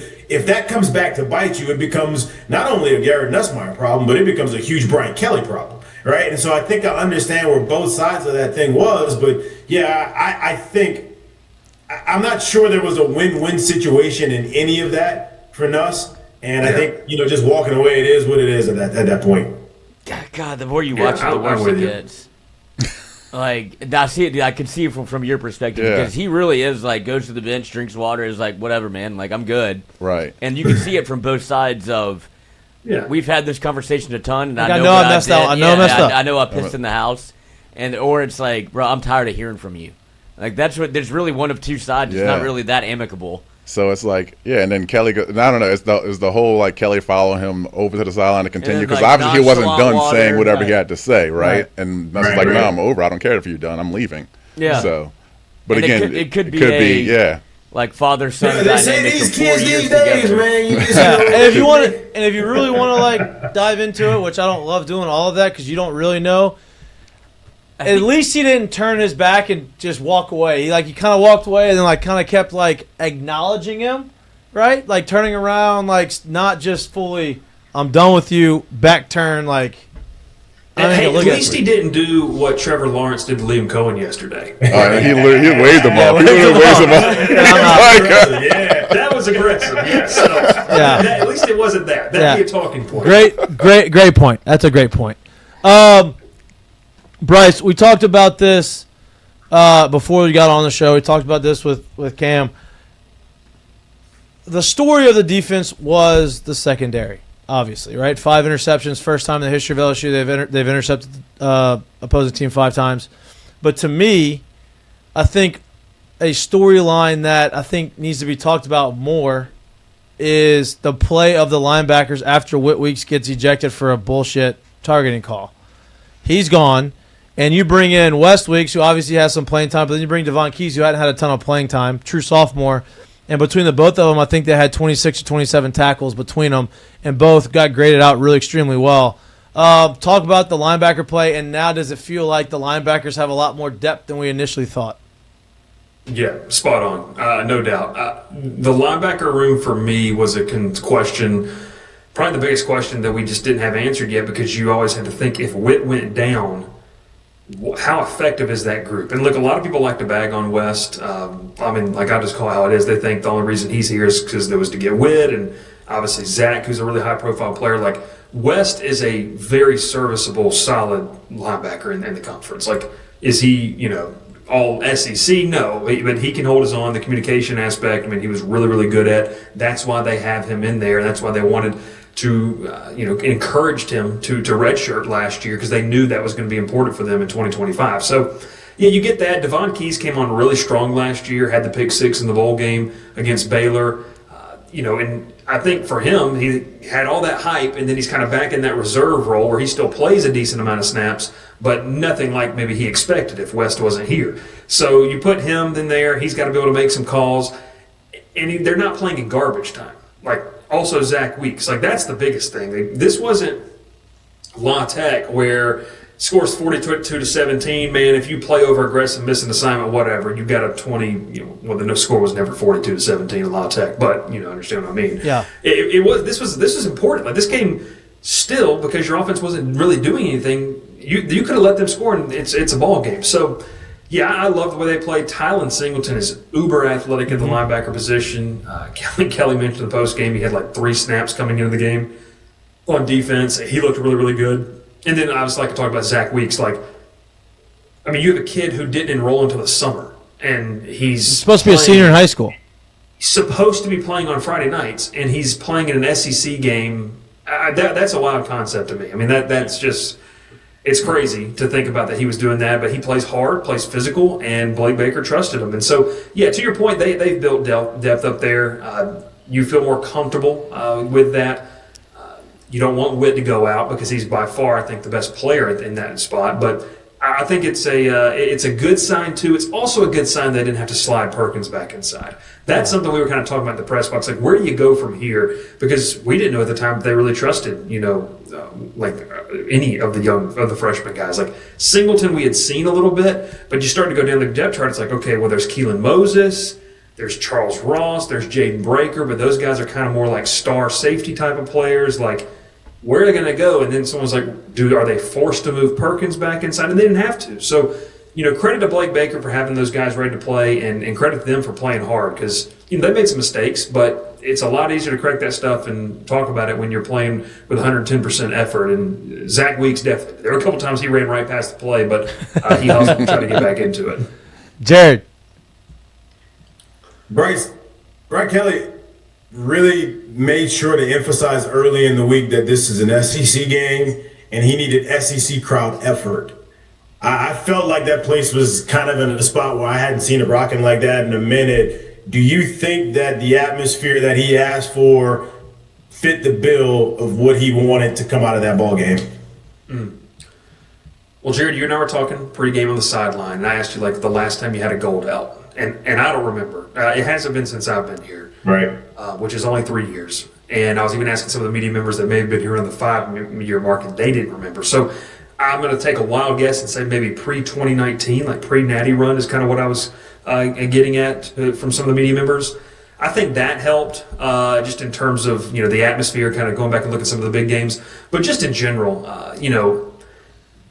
the best way I can describe this, and I'm thankful because, Lloyd didn't help him out, but I had 2 buddies that were there for their first game. And they made it a point. They told me, hey, I want to come for the Florida game. I want to experience Tiger Stadium. I was like, awesome. I was like, that's going to be a good one. Regardless if they've won or lost, that's a big rivalry. It'll be great. Yeah. And one of my buddies, he's a diehard Auburn fan, season ticket holder. And he told me, he said, good, I'm glad I didn't help. The difference, the difference is, he said, other SEC stadiums I've gone to, they have to utilize the lights and the music, and it's the theatrics of the stadium that really make it what it is. And it's not a knock, it's just what they do. He said, That's the only stadium I've been to where it's nice that they have that. They don't need it to make it intimidating. And I thought that was on display in terms of the crowd noise, especially defensively. You can tell, it's fun when offenses make big plays. When Deshaun Spears picked that ball off pop and headed down the sideline, someone made a video, and I'm sorry I can't attribute to who it was, but they used the word that's the first time you've heard Tiger Stadium pop in a while, and that was real. I go back last year. That Ole Miss game was, to me, the best atmosphere I've experienced inside Tiger Stadium, just from the fourth quarter on. This was rocking pregame festivities. Obviously, Charles Alexander, you're honoring him. You had a fight pregame on the field. Yeah, the fight pregame, all the scuffle. So to your point, I thought this was a pretty good representation. Some people said, hey, it's not 10 of 10. Maybe if the opponent was, Alabama, Pete Nick Saban, Alabama. You don't know if you're ever going to get that type of atmosphere ever again. But it was fun. And I think it was cool to talk to 2 people who, not LSU fans, they're football fans. They've been to other places this year already, and they're like, it's different because they don't need if the wristbands are cool and the lights are cool, and that's where college football's going. But the thing that stuck out with me, he was like, Tiger Stadium doesn't need the theatrics. It's cool that they're doing those things, but they don't need it. The crowd that makes it what it is, and that's I think that's what makes it so unique and why people say it's such a tough place to play. But I thought it was pretty good on Saturday night. Yeah, this is a fan base that doesn't think that they didn't want piped in music, much less a light show and wristbands. They're give me the I will say the light show Ole Miss last year was better than the light show this past week. Yes. Well, agreed. Let me say this too real quick. I don't care about it. I don't need that shit. Well, I would say this. I'm a big proponent of pregame music. I think that sets the tone and sets the vibe on the field a little bit, And not that you need anything to amplify yourself up, but I will say this, Clemson did a good job of that. And I think I mentioned that on y'all's show after I came. They had to do that but they've got 82,000 people there, so it's a difference of 20,000 people. I'll say this too. I know he mentioned it. Auburn. I don't know if you saw the clips of 2 weeks ago. They played Ball State, and that place was sold out. The swag surfing, that's cool. That'd be pretty fun to play in, whether you're home or road. The difference for me with LSU is the people are just so charged up. And I feel like I provide a unique advantage point for it because I didn't grow up in Louisiana. I didn't grow up around LSU football. You watch it on TV, you've heard about it. But it's different and it's special, and the people make it that. And, it's not a knock against anywhere else. It's just when you have people that are that starved for watching a defense play the way it did, that was electric. The sacks, the tackles for loss, the incompletions, everything just kept building, and I wrote about this. It was like a crescendo up until Spears' interception. And when he picks that ball off, and even Pickett to kind of really put the nail in the coffin there, he runs down to the student section. It was electric. They hate Florida. That's why you saw the players so hype after the game, regardless if the offense played good or not. That was a big momentum win. They fed off the crowd. And so it was an awesome environment. It's definitely one that I think stands out a little bit. But to your point, the light show theatrics, it's cool. It's definitely not one of the best in the SEC, and that's fine. They don't need it to be that for it to be a tough place to play. Right. Yeah. Bryce, as always, you appreciate your time. I want to ask you one more question before we go and let you go. Yeah, go ahead. Trades obviously was listed as questionable day-to-day going into last week. I don't think anybody really felt like he was going to play. What's the status on him? Is he going to be out probably until Ole Miss? I would imagine they're not going to force him in the lineup this weekend against Southeastern. Are they going to wait for Ole Miss, or is this one of the things where they're going to wait for the bye week and give him an extra week before South Carolina? Talking with some people about this, my understanding is that he is going to start practicing, and when I use the word practicing, let's use it in quotation, air quotes, because he's going to start practicing probably like Tuesday, Wednesday to really kind of start to build back up. Because regardless, I mean, he's now, not played for a week and a half, that would be. Yeah. So he's going to start that process. There's absolutely zero rush for him to play on Saturday. Like right. there's not a sense of urgency for him to be out there. Of course, you'd like for him to get back into the, maybe towards the end he gets a run or two, but in a couple routes just to get the feeling. But you don't need that. There's a strong shot they're trying to get him back to go play at Ole Miss. Yeah. So if you can start him in the process of getting back in the mindset on like Tuesday or Wednesday, he kind of goes through everything, regardless if he puts on the pads or not on Saturday, that doesn't matter, to where you get to, next Monday, let's go, because they'll be off on Sunday, they'll go into next Monday, to where you get to next Monday and then he's not having to really ramp up mentally anymore. Yeah. Like it's like, okay, I practice, I just didn't play, now I'm going to, get into that. They're going to push for him to play at Ole Miss. I think then you start to monitor, this is kind of a long-winded way of saying it, you're going to monitor Tuesday, Wednesday of next week. If he's good to go, that initial practice report could read questionable, but it could go down to probable once you get it Thursday, Friday.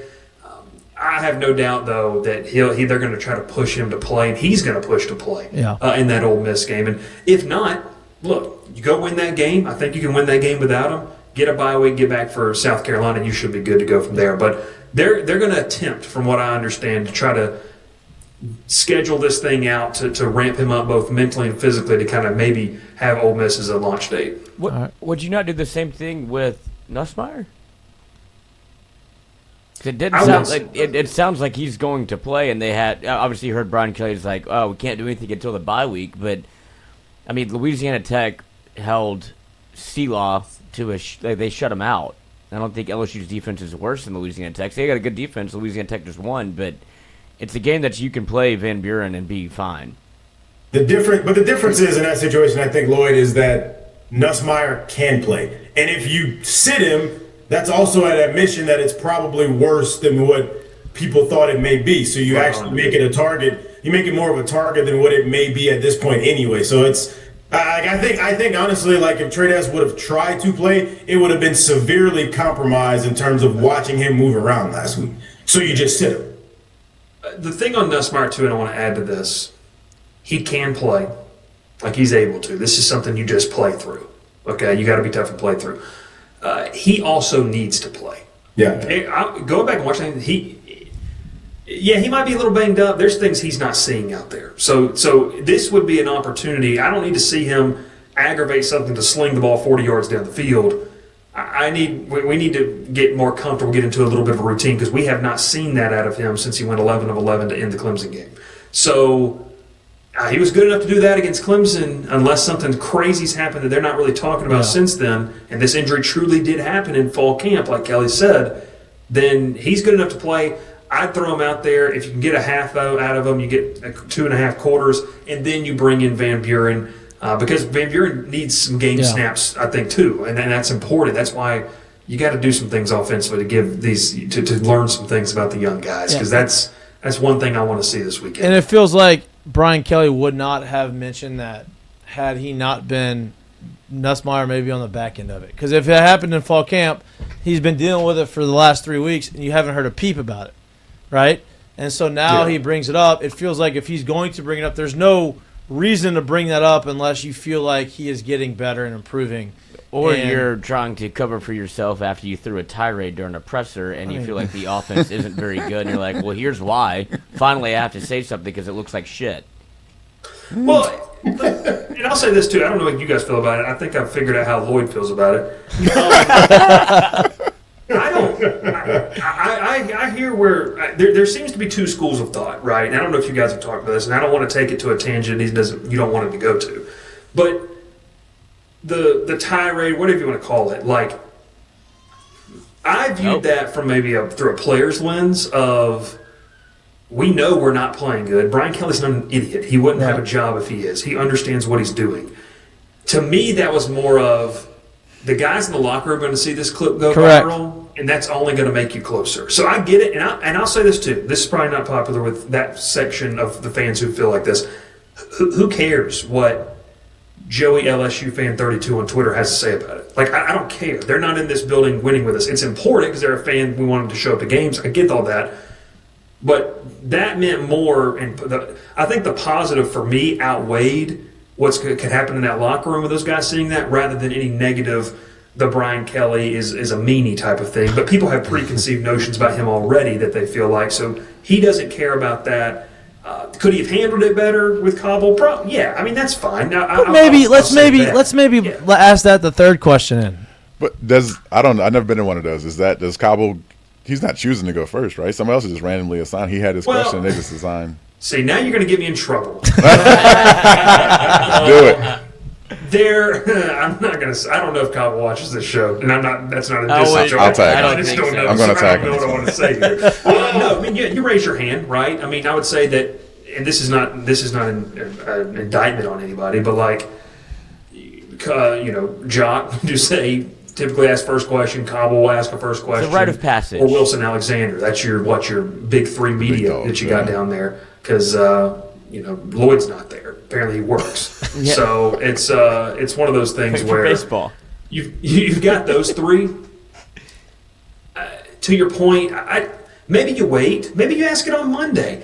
I understand the frustration from Kelly, though. I get it. He's aware. Like, he sees what we see. Right. He knows.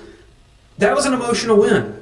Jared, you just said, like, those guys cared about that. They wanted to beat Florida. Regardless if they tell you that or not, that quarterback that they made look like one of the worst in the FBS on Saturday night made them look awful last year. Right. So there was a sense, whether they're going to publicly say or not, this revenge factor, and they went out there and embarrassed him. So they're going to celebrate that. And all power to them. They should. Winning is hard. Xavier Thomas told us that. He said in the player interviews last Thursday, he said, I think people lose sight of how hard it is to win football games and to consistently do that. This is a hard thing to do.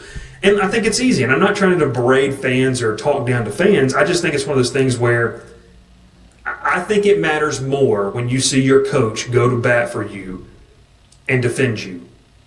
How many times guys in baseball, I mean, look, I'm taking it to a place here. I'm going off on a tangent. I grew up a Braves fan. I loved, and I know players, and I've now talked with players who played under him that love to see Bobby Cox get thrown out of games, right or wrong, because it fired you up. I think maybe, and that's maybe speculative on my part. I think that matters more than LSU fan on Twitter saying, "Well, Brian Kelly's just a meanie and he treats the media rudely." That's just my. No, you're right. You're 100% right on that. Conversation on that. 100% right. Right, as a player, if you feel like you're doing the things that you need to do. Like you said, you're not dumb. You're not performing collectively the way that you should.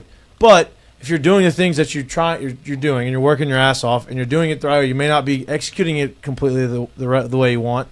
To have a guy have your back, to have a coach have your back, goes a long way. Now, I'd imagine in film, they're getting their ass handed to them. Like, I'd imagine he is letting them have it. But in the public, defending them, I think that's a big thing. I think it's fair to say this too. Like, knowing that there's kind of a pecking order of how the conversation goes, which means that every time he goes out there, one of those big three are like the first. So he's grown a rapport with those guys. I think he feels a little slighted that one of those guys would pose that question as their first question, as opposed to it being maybe one of the one-offs that doesn't answer much, or even it being one of those guys like second question, like, hey, we came back to you and this is what you asked, not, hey, good to see you. What are you guys doing? I know you, and also I know you hate this, but I'm gonna say it anyway. Like, hey, come on, dude. You know that I hate it. Like, and you're gonna say it anyway as a first question. Like, that's. Yeah, but the question was, what are you seeing from your offense? So that's not terrible. Yeah, right. But I will say this on behalf of all head coaches everywhere: how miserable does it have to be to stand up in front of a group of people who have never done your job, aren't capable of doing your job? Yeah. and answer questions to them like they're the king of the world. Like that's terrible. Well, and it's the reason why, I guess the reason why it makes it so difficult, because, like, look, obviously journalism or journalists, like, they have a job to do. They ask questions. They watch football. I think what makes it so hard is if you answer it one way or the other, it can get portrayed a way that gets blown out of proportion. And I think that's kind of what gets where the frustration comes in. And two, what did the question? I understand the question. What did you want him to say? You wanted to say Joe Sloan sucks? You're right. No, we can't run the ball. I think that's something too that, to me, if I was Brian Kelly, and I think this is how it was handled, you say what he said, you defend him, and behind closed doors, man to man, you have conversations about what needs to improve. And I think there's a level of respect that goes into that, rather than what I think people wanted to be said. Like, what is he going to say, like, to that? Like seriously, like, yeah, our quarterback that we thought was going to be really good has looked average.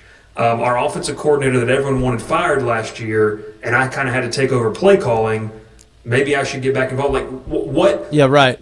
What's the angle that you want them to say? So to your point, you've got people asking questions, and this is me included. This is why I don't try to act like I don't try to act like I'm interviewing for an analyst job, like some media members do. To me, it's like, and I'm not even the LSU specific, people around the country do. Yeah, of course. Of course. So it's one of those things like, understand we're trying to do our job, and Kelly, in my opinion, has been really good at that during his time at LSU. He understands we have a job to do, but we also understand, or at least I do, I don't know as much football as he does. He had a question today that he was asked, and I truthfully think he went over the top to try to help absolve the issue, and I think it might have been Cobble talking about it because he offered more of an explanation. And in that moment, he said he was talking something schematically, and several of the media members there, you could tell, were just kind of like, "Oh yeah, like he does know football." Like to one of those things, like, and it's like I think sometimes we just forget that, or we stay on social media too much, and we just see memes of stupidity talking about stuff, and so it's like he knows football. It doesn't mean. I think there's a time and place to question things, but you've got to be aware and read the room. And I think Paul Feinbaum said that, by the way, like he wishes the reporter would have read the room a little bit better. Yeah. That was his take on it. But to your point, I mean, imagine beating a team in a hard-fought game. It didn't go as well as you wanted. The first question's that, like, maybe a little time and place. That would just be my take. Yeah, I'm with you on that. Bryce, as always, dude, you're great. Looking forward to next Monday. Hopefully we have a lot more conversation of getting ready for the Ole Miss game. And hey, Ole Miss looks good. Southeastern, obviously, this weekend. But you're going to talk about Southeastern next Monday with Bryce when he comes back on the show. I was just going to say, Ole Miss 2:30 kickoff. 2:30 kickoff. I'm glad that's at Ole Miss and not here. I don't know how I feel about that on the road, but it's 2:30. We haven't had a bunch of those. We haven't had any of them yet this year. You know what's going to happen, right? The Vanderbilt game is going to be 11 o'clock game. No, it's going to be 11 a.m., and I don't even want to talk about what they keep winning now. You're right. Maybe not. You're right. Vanderbilt's on a roll. Yeah. Vandy's top 25 team in the country. Hey, ESPN, the little thing, like the percentage thing, has Vanderbilt favored to win that game right now. LSU? Against LSU. Sure. No, Vanderbilt's like per FPI, which is the biggest made-up stat in the world. Yeah, FPI is so stupid. 59 or 59%, I think. Yeah, 59%, you're right. Aaron Nussmeier's hurt, might not play. Yeah, FPI, I don't even know what FPI even means. Football power. You're bound to play one of these games at 11 a.m. I think everybody kind of gets one thrown at them at some point in any year, so. Yeah, we'll see. I'm just glad we didn't talk about the AP poll. No, I don't want to even get into that either. Koki's trolling. Yeah, Koki's trolling everybody. I can't talk about more than one media member on this show per week, so it would be absolutely the next media press conference. So I exercise my Fifth Amendment right. Look, if it makes you feel better, as long as they don't watch it live, they're not going to see it. I'll make sure not to clip the ones that you're trashing media members. Okay? Yeah, stop putting your name on the screen. I'm actually putting those all over my account, so go ahead and just run that. No, seriously, Bryce, we appreciate you, dude. Enjoy the rest of your Monday. I'm glad we got to get you on a little earlier so you can spend some time with the fam and not keep you too late. But we'll have you back on next week. Enjoy your week. Enjoy Monday Night Football doubleheader. Enjoy that. And yes, sir. We will see you next week. Hey, rise up, baby. Big win last night. Appreciate it. Hey, man. I'm not even gonna get into that. I don't even know what that. The Saints stink. It's a Falcons fan. Oh, That's all I gotta say. I'm gonna get out of here. The Saints stink. Michael Penis. We can talk about that after y'all beat us. Hey, look, he logged off. Yeah, he's out. He That's ran it. like a Little coward. walk off. Mic drop before he gets Mic out of here. Yeah. Also, terrible game to watch last night. I mean, they scored. I told you 0. JJ McCarthy stinks. He's out next week. They've I'm already sure. announced it. He's out. Ankle injury. He's banged up. You know what I mean? Didn't watch it. Believe in me. They believed in him. They won one game. At least they're 1-1. Better than the Saints. Would you rather him or Rattler? I'd rather Rattler. No. This is Lloyd's hot take Monday today. Look at him, just throwing them out there. Shoot them all. Speaking of Vandy, I mean, and now if you're the Saints, I don't know if you want to lose anymore. Who's your quarterback? Who are you going to draft? It ain't Nussmeier right now. It's not Klubnik. That's the thing. I mean, maybe they like Rattler and they're going to go and spend some money on more picks to make them better. You know, that'd be a good thing. That could work. Yeah, that could work. I mean, if they like Rattler, if he ends up doing what he's... I thought he's been okay. I can't complain about how he's played. He's missed a couple throws, but... He's been serviceable for I mean, sure. He looks fine. I mean, they scored 27, 26, 21. 21, and he missed a touchdown pass. And it should have been 24 because the field goal kicker. Field goal kicker, yeah. On a 36-yarder. So, I mean, you putting up points there. Defense was a bit of a letdown. They played much better in week 1. Correct. Yeah. Correct.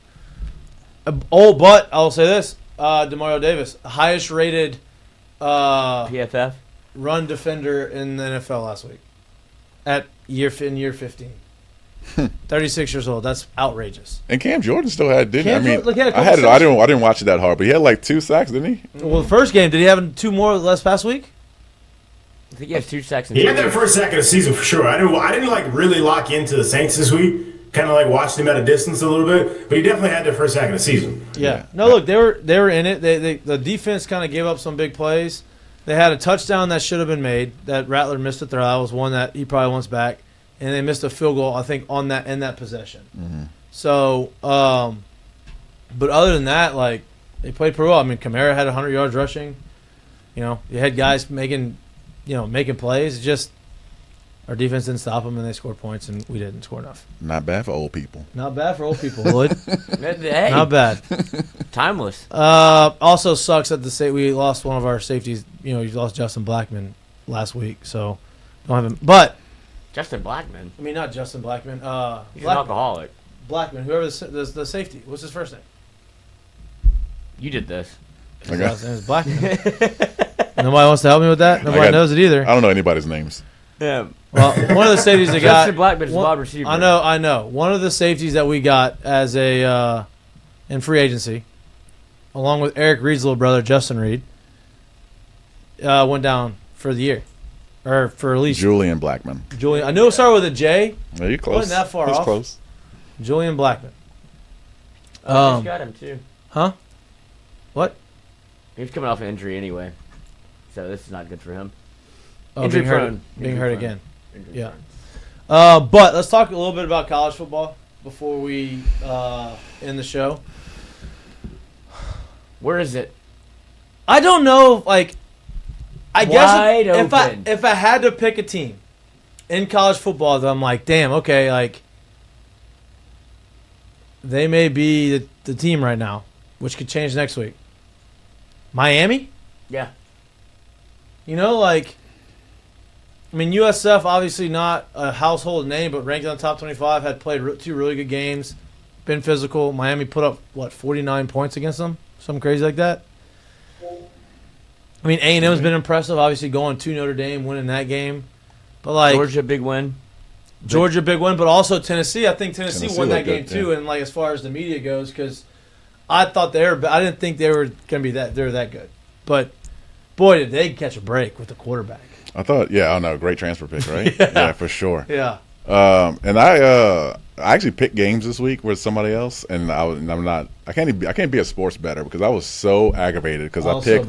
You want to be right, dude. I want to be right. I picked these teams because I picked Alabama over Wisconsin, Oklahoma over Temple, LSU over Florida by 14, which was close. Yeah. Then I picked Vanderbilt over South Carolina. There you go. But then I picked Tennessee over Georgia, and they blew that last second. Yep. I picked Notre Dame over A&M. They blew that. Yep. Clemson blew their game. And then I picked Arkansas over Ole Miss. And that was like a one touch. I think it was 6 points. And I was just so aggravated. I had no money on the line or anything. I just picked, and I was like, your pride was hurling. I was like, I just had a perfect weekend. It's a crazy. It's just college football's in a crazy spot, which I think is a good thing. You know what I mean? Like I think it makes it interesting. And I don't necessarily mean that they should be 1 and 2 in the polls, but I just mean like in terms of how you saw them this year and where they have the potential to go with how they're playing right now. I think it's hard to not like really like Oklahoma and Miami at this point. Like they've both been very strong ball clubs.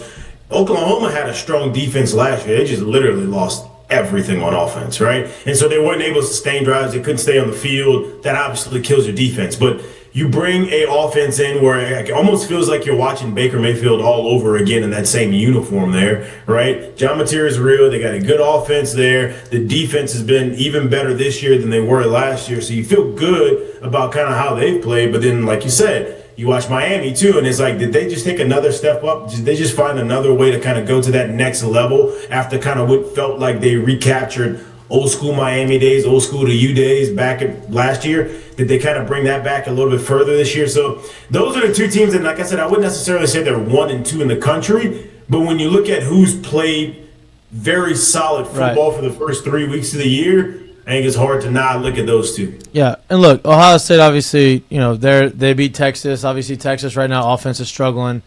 Penn State is going to do what Penn State does. They're going to beat all the teams they need to beat. They're not going to cover any spreads, and they're going to go 10-2 and lose the 2 big games. But they don't. I don't think they play the top teams in the. And they play Oregon.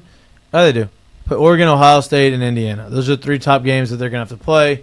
Probably lose 2 of the 3. End up 10-2. End up in the playoff. That's what they do. That's a Penn State thing. Like LSU, obviously can't. We're biased towards them. You know, Clemson's maybe not as good as we thought. Defensively, they're good, but offensively, I think Klubnik has not been playing very well. You know, but you can't fault LSU because that was a top first game. Miami's been the most impressive. Georgia, that was a big win against Tennessee. Very impressive. I think Florida State obviously has looked good. The Florida State Miami game is in 2 weeks. That'll be a good one to watch. And then, look, Texas A&M win at Notre Dame. That's impressive. That was an impressive win. Going there, very, very, very entertaining game. With Notre Dame coming off of a bye, so that's correct. to prepare for it. Which is why I picked them. I mean, I think Freeman's a good coach, right? And to have 2 weeks off after losing a close one to Miami, I think, in Miami, I think. Mm-hmm. Yep. So to have 2 weeks, I thought Notre Dame would have it, but A&M made it happen. So yeah, there's gonna look. It's just, I think it's wide open. I like when college football is this way because it just makes it. You never know. It makes it entertaining. You know, so like I said, in the same breath, it's the first month of the season. These teams are going to be way better in month 2 and 3.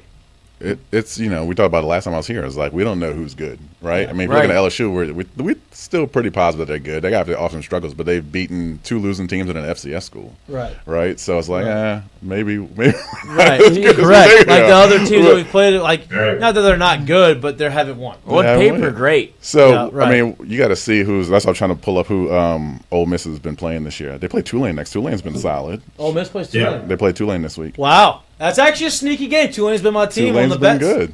Tulane's been good. They have a really good quarterback. Now I think they're probably going to be back in the mix of being the number 1 group of 5 team to make, like that's going into the season. They had the highest percentage of being the group of 5 team to make the playoff. And then USF won their first 2 games against 2 ranked teams, and they jumped that. Then obviously they got blown out in Miami, so they're out. But Tulane beat Northwestern in Chicago at home.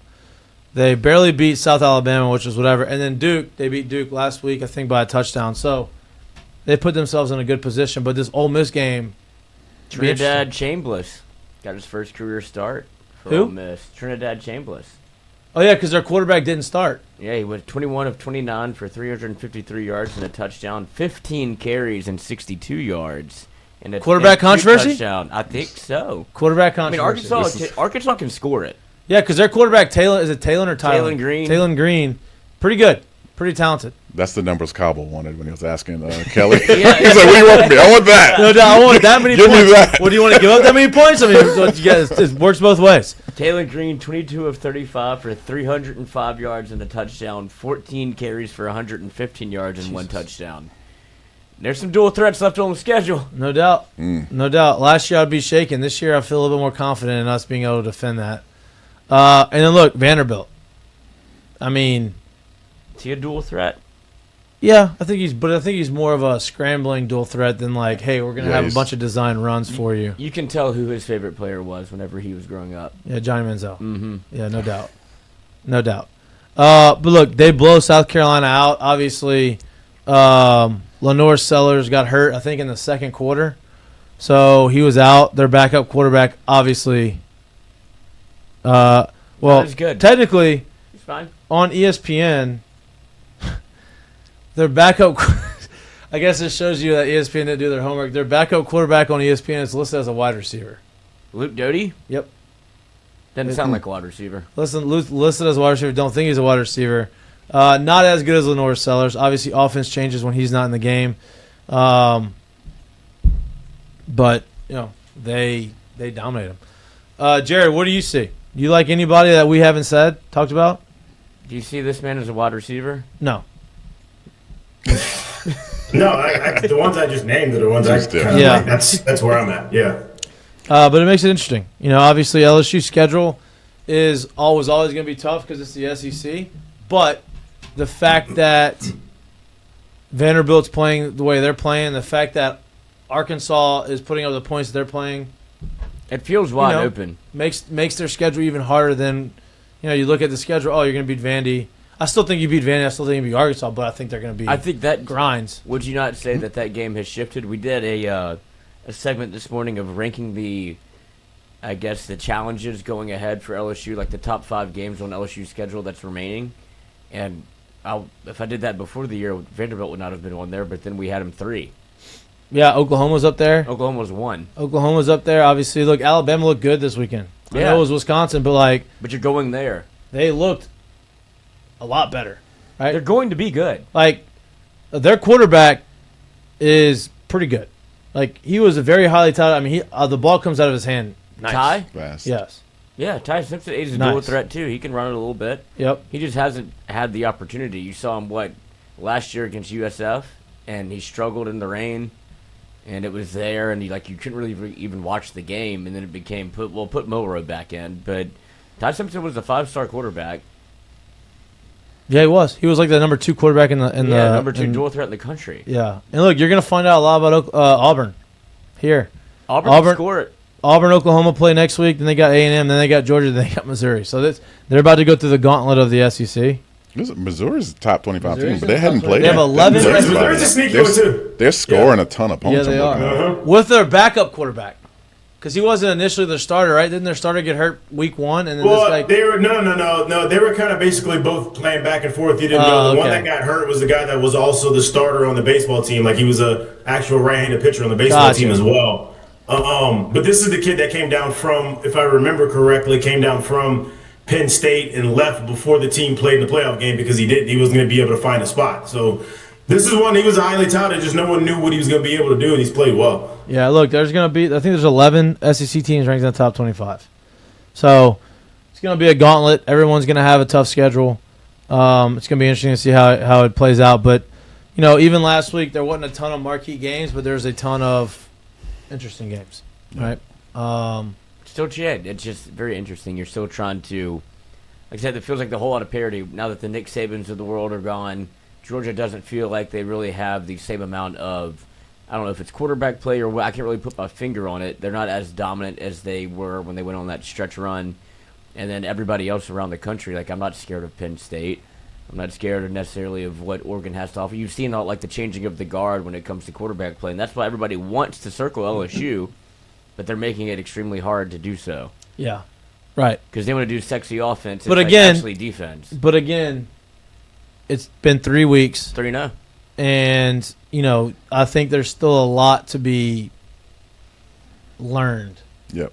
From not just LSU, from a lot of these everybody. You know what I mean? I mean, it's look, you have your scheme, you have your offense, and you're working on it, but it takes a little bit to kind of get it rolling.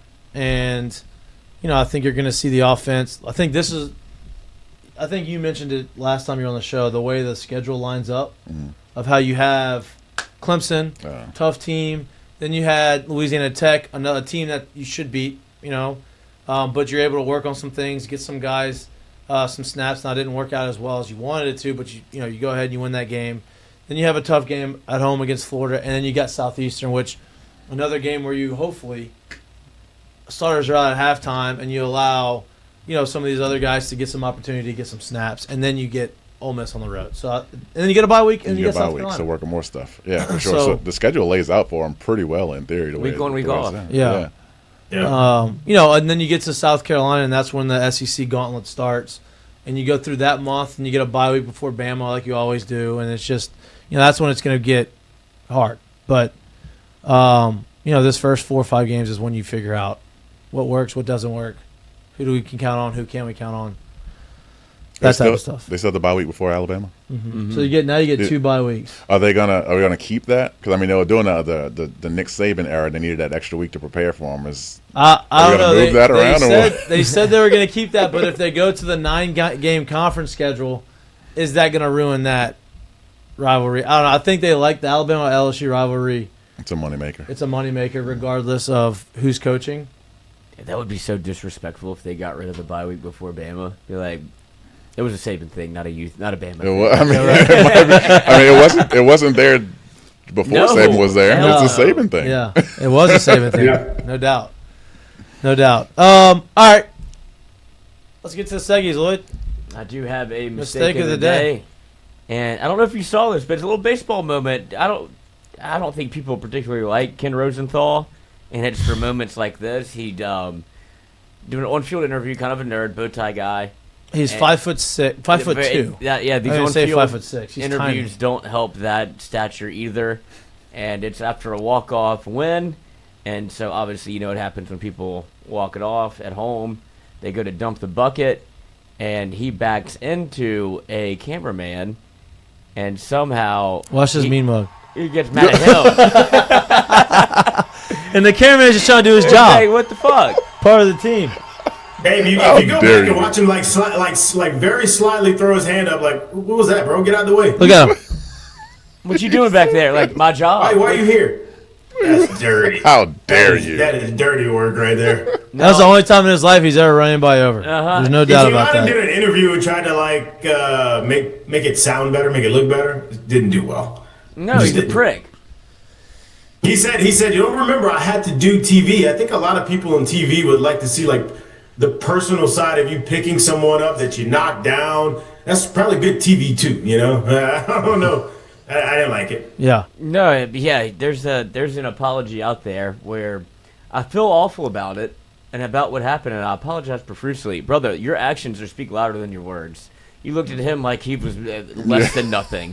Yes. Like he was in the wrong. He's in the wrong spot. Shouldn't be there. Like, dude, he's trying to do his job. Well, when you're 5'2" and you're as a dude and you see somebody that's smaller than you or lower than you, No doubt. and you're like, you gotta take full advantage. Yeah. No Watch out, little man. That's the only time I can stay on top of you. No doubt about you see that. someone lower than you, that's when you imagine that he's probably not standing, right? Yeah. Oh, no First time he's doubt. ever bodied somebody up. That's a good one. That's a good one, Lloyd. Curtain call. Curtain call, too. I mean, we talked about it a lot. And I don't know which one to give it to. Maybe is Brian Kelly the bigger man for apologizing today? I mean, sure. Like, Alice, Yeah, but Lindsay emotions won happen. too. Like, good for him to say, I was sorry, I shouldn't have done it. Like, that's being aware of maybe I should do this. I also don't think he was in the wrong. I mean, it could have been way worse, but whatever.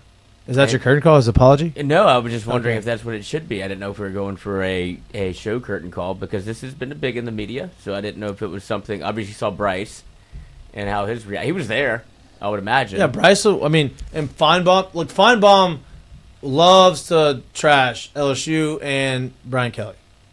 Yeah. I think Brian Kelly has one Feinbaum over, though. But this morning, Feinbaum basically said, like, Brian Kelly wasn't in the wrong. I understand. And if we want to give a real curtain call, Yeah. Theo Vaughn, Did you see this? About the dating Pavia's mom. and he's doubled down on it. He circled it. Yeah, and then Pavia came back and said he needed to get a date with Tate McRae or something. Or Tate McRae needed to do something for him. I don't know. I just thought it was funny with between Cole Kubelik, who is blended between being very good with his sports takes and playing the position of offensive line and giving actual analysis versus being on the sidelines and whether it's eating mayonnaise or the Outback Bowl whenever his analysis is great. Yeah, that's true. He knows what he's talking about, but he'd rather have some fun. So he was the one that got Theo Vaughn on the sideline and brought up the story again and got a mid-game interview out of kind of nowhere. And so I'll give that a curtain call because don't be surprised if Theo does do something like this, because you could think he's joking, but nobody ever knows if he's actually serious. And I wouldn't be surprised if he becomes Dio Pagia's dad. Bonus dad. Yeah, bonus dad. My bonus dad. Jesus Christ. But the bet was weird, right? If we win, then you can date my mom. It seems like something like should have been the other way around. If we lose, I'll set you up with my mom. Yeah. It was a weird. It's a weird. Have more confidence in yourself. He didn't think it was a long shot. Your mom in that situation at all is wow. That's great. Yeah. Use your mom as a gambling chip. Jared, you got one? Yeah, I got one. I'll leave the college ranks in this one a little bit and go to NFL football. But start the year, there has never been a team to not punt the ball a single time in 2 weeks. That team this year, for the first time in the entire Super Bowl era, is the Indianapolis Colts. Any dimes, baby. Had that on their bingo card. So I know it's only 2 games. I know it's the start of the year. We're not even through a full month. We can go ahead and give them a little curtain call for that because that's kind of dope. Never seen it happen in the Super Bowl era, and nobody would have even put them in the top 10 teams possibly. If somebody said, hey, one team's going to do that this year, who do you think is going to be? They're 2-0. They're the first to do something like this ever in the Super Bowl era, so I'll give them a curtain call. Danny Dimes doing it over there, acting like he's Peyton Manning. Also, Indiana Jones? I like that. That's kind of funny. I want to give another mistake of the day. Bengals finally 2-0. Oh, Joe Burrow out for potentially the season for at least 3 months. They spent all the money on the wide receivers, on the quarterbacks, on the defensive end. All great. Have yet to spend money on the offensive line. That's crazy for a team whose offensive philosophy is just to score. I mean, their whole football philosophy, just score more points than another team. Yeah. To put zero money invested in the offensive line, and a guy that you keep getting hurt. Yeah. It's not like this is the first time this has happened. Yeah, 3 times. And it's just injuries, he's injury prone. If you go look at his injuries, now I guess his thumb was probably a weird one, but ACL crushed.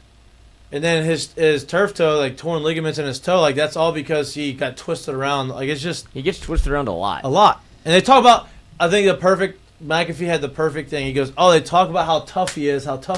You only talk about how tough a quarterback is if he gets his ass. He's getting hit, yeah. You know what I mean? That's the only thing you talk about. Sure. They're usually 0-2 at this point in the season. They have to work their way back. I mean, last year they were horrendous, scoring a bunch of points, and they ended up 9-8, just missing the playoffs. They're finally 2-0, but their starters out, which sucks. The parallels to LSU are crazy. What's that? Parallels to LSU were crazy. Crazy. Quarterback's hurt. Offensive line, not very good. Yeah, well. All right, my curtain call. Let's go back to college baseball. We talk a lot about Jay Johnson. Talk about a lot how Jay Johnson is always working, always recruiting. Jay Johnson gets another commit. But this one hits a little bit if you're an LSU fan, lifelong LSU fan, even if you're just a Major League Baseball fan. Brad Haupt, former LSU Tiger, 9-year Major League Baseball vet. His son, 6'4", left-handed hitting outfielder, committed to LSU. There we go. Seems like it's about as slam dunk unless he gets drafted as it could be. Obviously, his dad, legend at LSU, Drake Haupt is the name. I'd imagine his swing is about as sweet as his dad's swing. Brad Haupt, big doubles guy. So, shout out to the Haupt family. Shout out to Jay Johnson doing the things that he does and bringing in top tier recruits. Coors Field treated him well. Yes, like the box too. Can I have a segment? I have this random questions. Oh, segment. Perfect. Here we go. Perfect. I love this. And these are things that just come to my mind sometimes I don't have answers to. Is LSU the only school that has, I understand a rebrand and so on and so forth, but is actively using like multiple logos. Like the baseball team always uses stacked LSU, right? There's the newer, like the Eye of the Tiger LSU that we see pretty much on everywhere. But LSU's helmet has the full tiger, but it has a different version of LSU written on it. Like the LSU on the chest and the LSU on the helmet are two different LSUs. Yeah, that's right. So, like, is LSU the only school that does that, or where are we at with that? So I don't know. That's then you have a football coach wearing the baseball hat. Where's the I did see that Notre Dame's using like a Fighting Irish thing with like a football. Oh, they got a new. Or I something. think they got a new logo. They're Yeah. not the only one that does it. But I think they're all. Well, it's holding football, so I guess it's not all sports. So there you go. Literally, yeah. So they changed it up, and I don't know about all sports, but for sure they put out the use of a couple different Fighting Irish logos this year that I think that they've greenlit and that they're rolling with. So they're not the only one that does it. Not the only one, and also Auburn's got like 3 different nicknames. That's true. That's crazy. They're Tigers, the War Eagles, and then they're the Plainsmen. Yeah, they couldn't decide. Couldn't figure it out. And then I guess you have Alabama. They're the Crimson Tide, but it's an elephant. Yeah, I don't get that one either. Yeah, that comes from they were the Tide. I don't know why they're the Tide, but they're the Tide. Defense was like but a Tide. they had like was that it? Mm-hmm.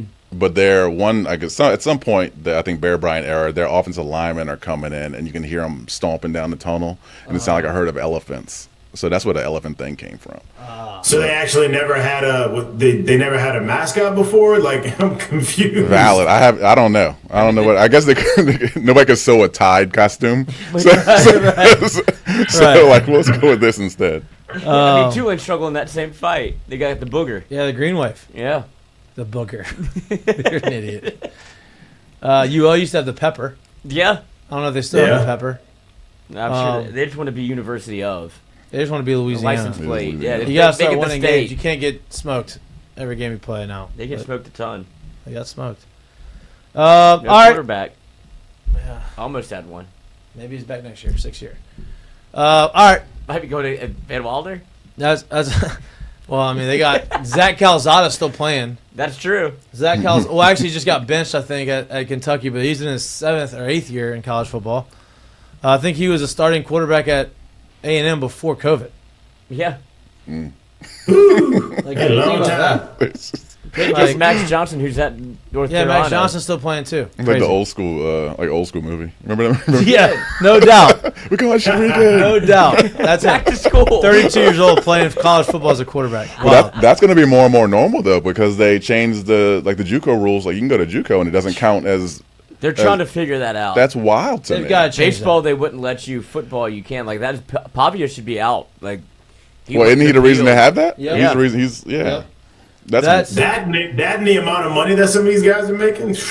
They try to make it a career, man. Go to JUCO for 2 years, transfer from JUCO, play 2 years, get redshirted, play 2 years, and then get hurt and redshirt. You could play 8 years. 7 years. It kills like the high school athletes. Yep. You know, especially in baseball and basketball and all these smaller sports for sure. Yep. The women's sports and all that. So it's like. I don't know. It doesn't make any sense to me. Yeah, it makes no sense. Well, and Flage just tweeted that because they had their picture day or whatever for LSU women's basketball. It was like, is it a flex to stay at the same school for 4 years? Like, it kind is. of. It's a rarity at this point. Yeah, no doubt. No doubt. All right. That's all we got. Great show. We hadn't gone 2 full hours in a long time. Great show, boys. Thank you. Great show. Well done. Yeah, thank you for coming in again. This is great. Thanks, Bryce, for coming on the show as he usually does on Monday. Thank you, Jared, for being great and having to move the show. Actually, I think we had more energy because the show was a little earlier today. I think that was it. Lloyd, I appreciate you for producing. You did good. You did good today at producing. I know you've been working hard. Well, son. You done well. I know you've been working hard over the weekend. Answer the phone. You done well. Yeah. It's It's good. usually my nap time. We had to move the show up, and I was just scared that you were in the middle of a nap. I was. Because you didn't respond for like 2 hours. I'm like, this is... I wouldn't have if he didn't solo text me. That group chat gets going, and I just can't keep up. You have it on mute. I know. Yeah. Yeah, it's fine. But that's why it's not even on mute. It's just like when there's like 23 texts in it, it's like they're talking about something that I don't. Yeah, that's why I solo texted you though. Yeah. So I'm glad you answered. I appreciate you. All right, that's all we got for you on this beautiful Monday. Enjoy the doubleheader of Monday Night Football. Also want to say this, mistake of the day, my betting ability. Oh yeah.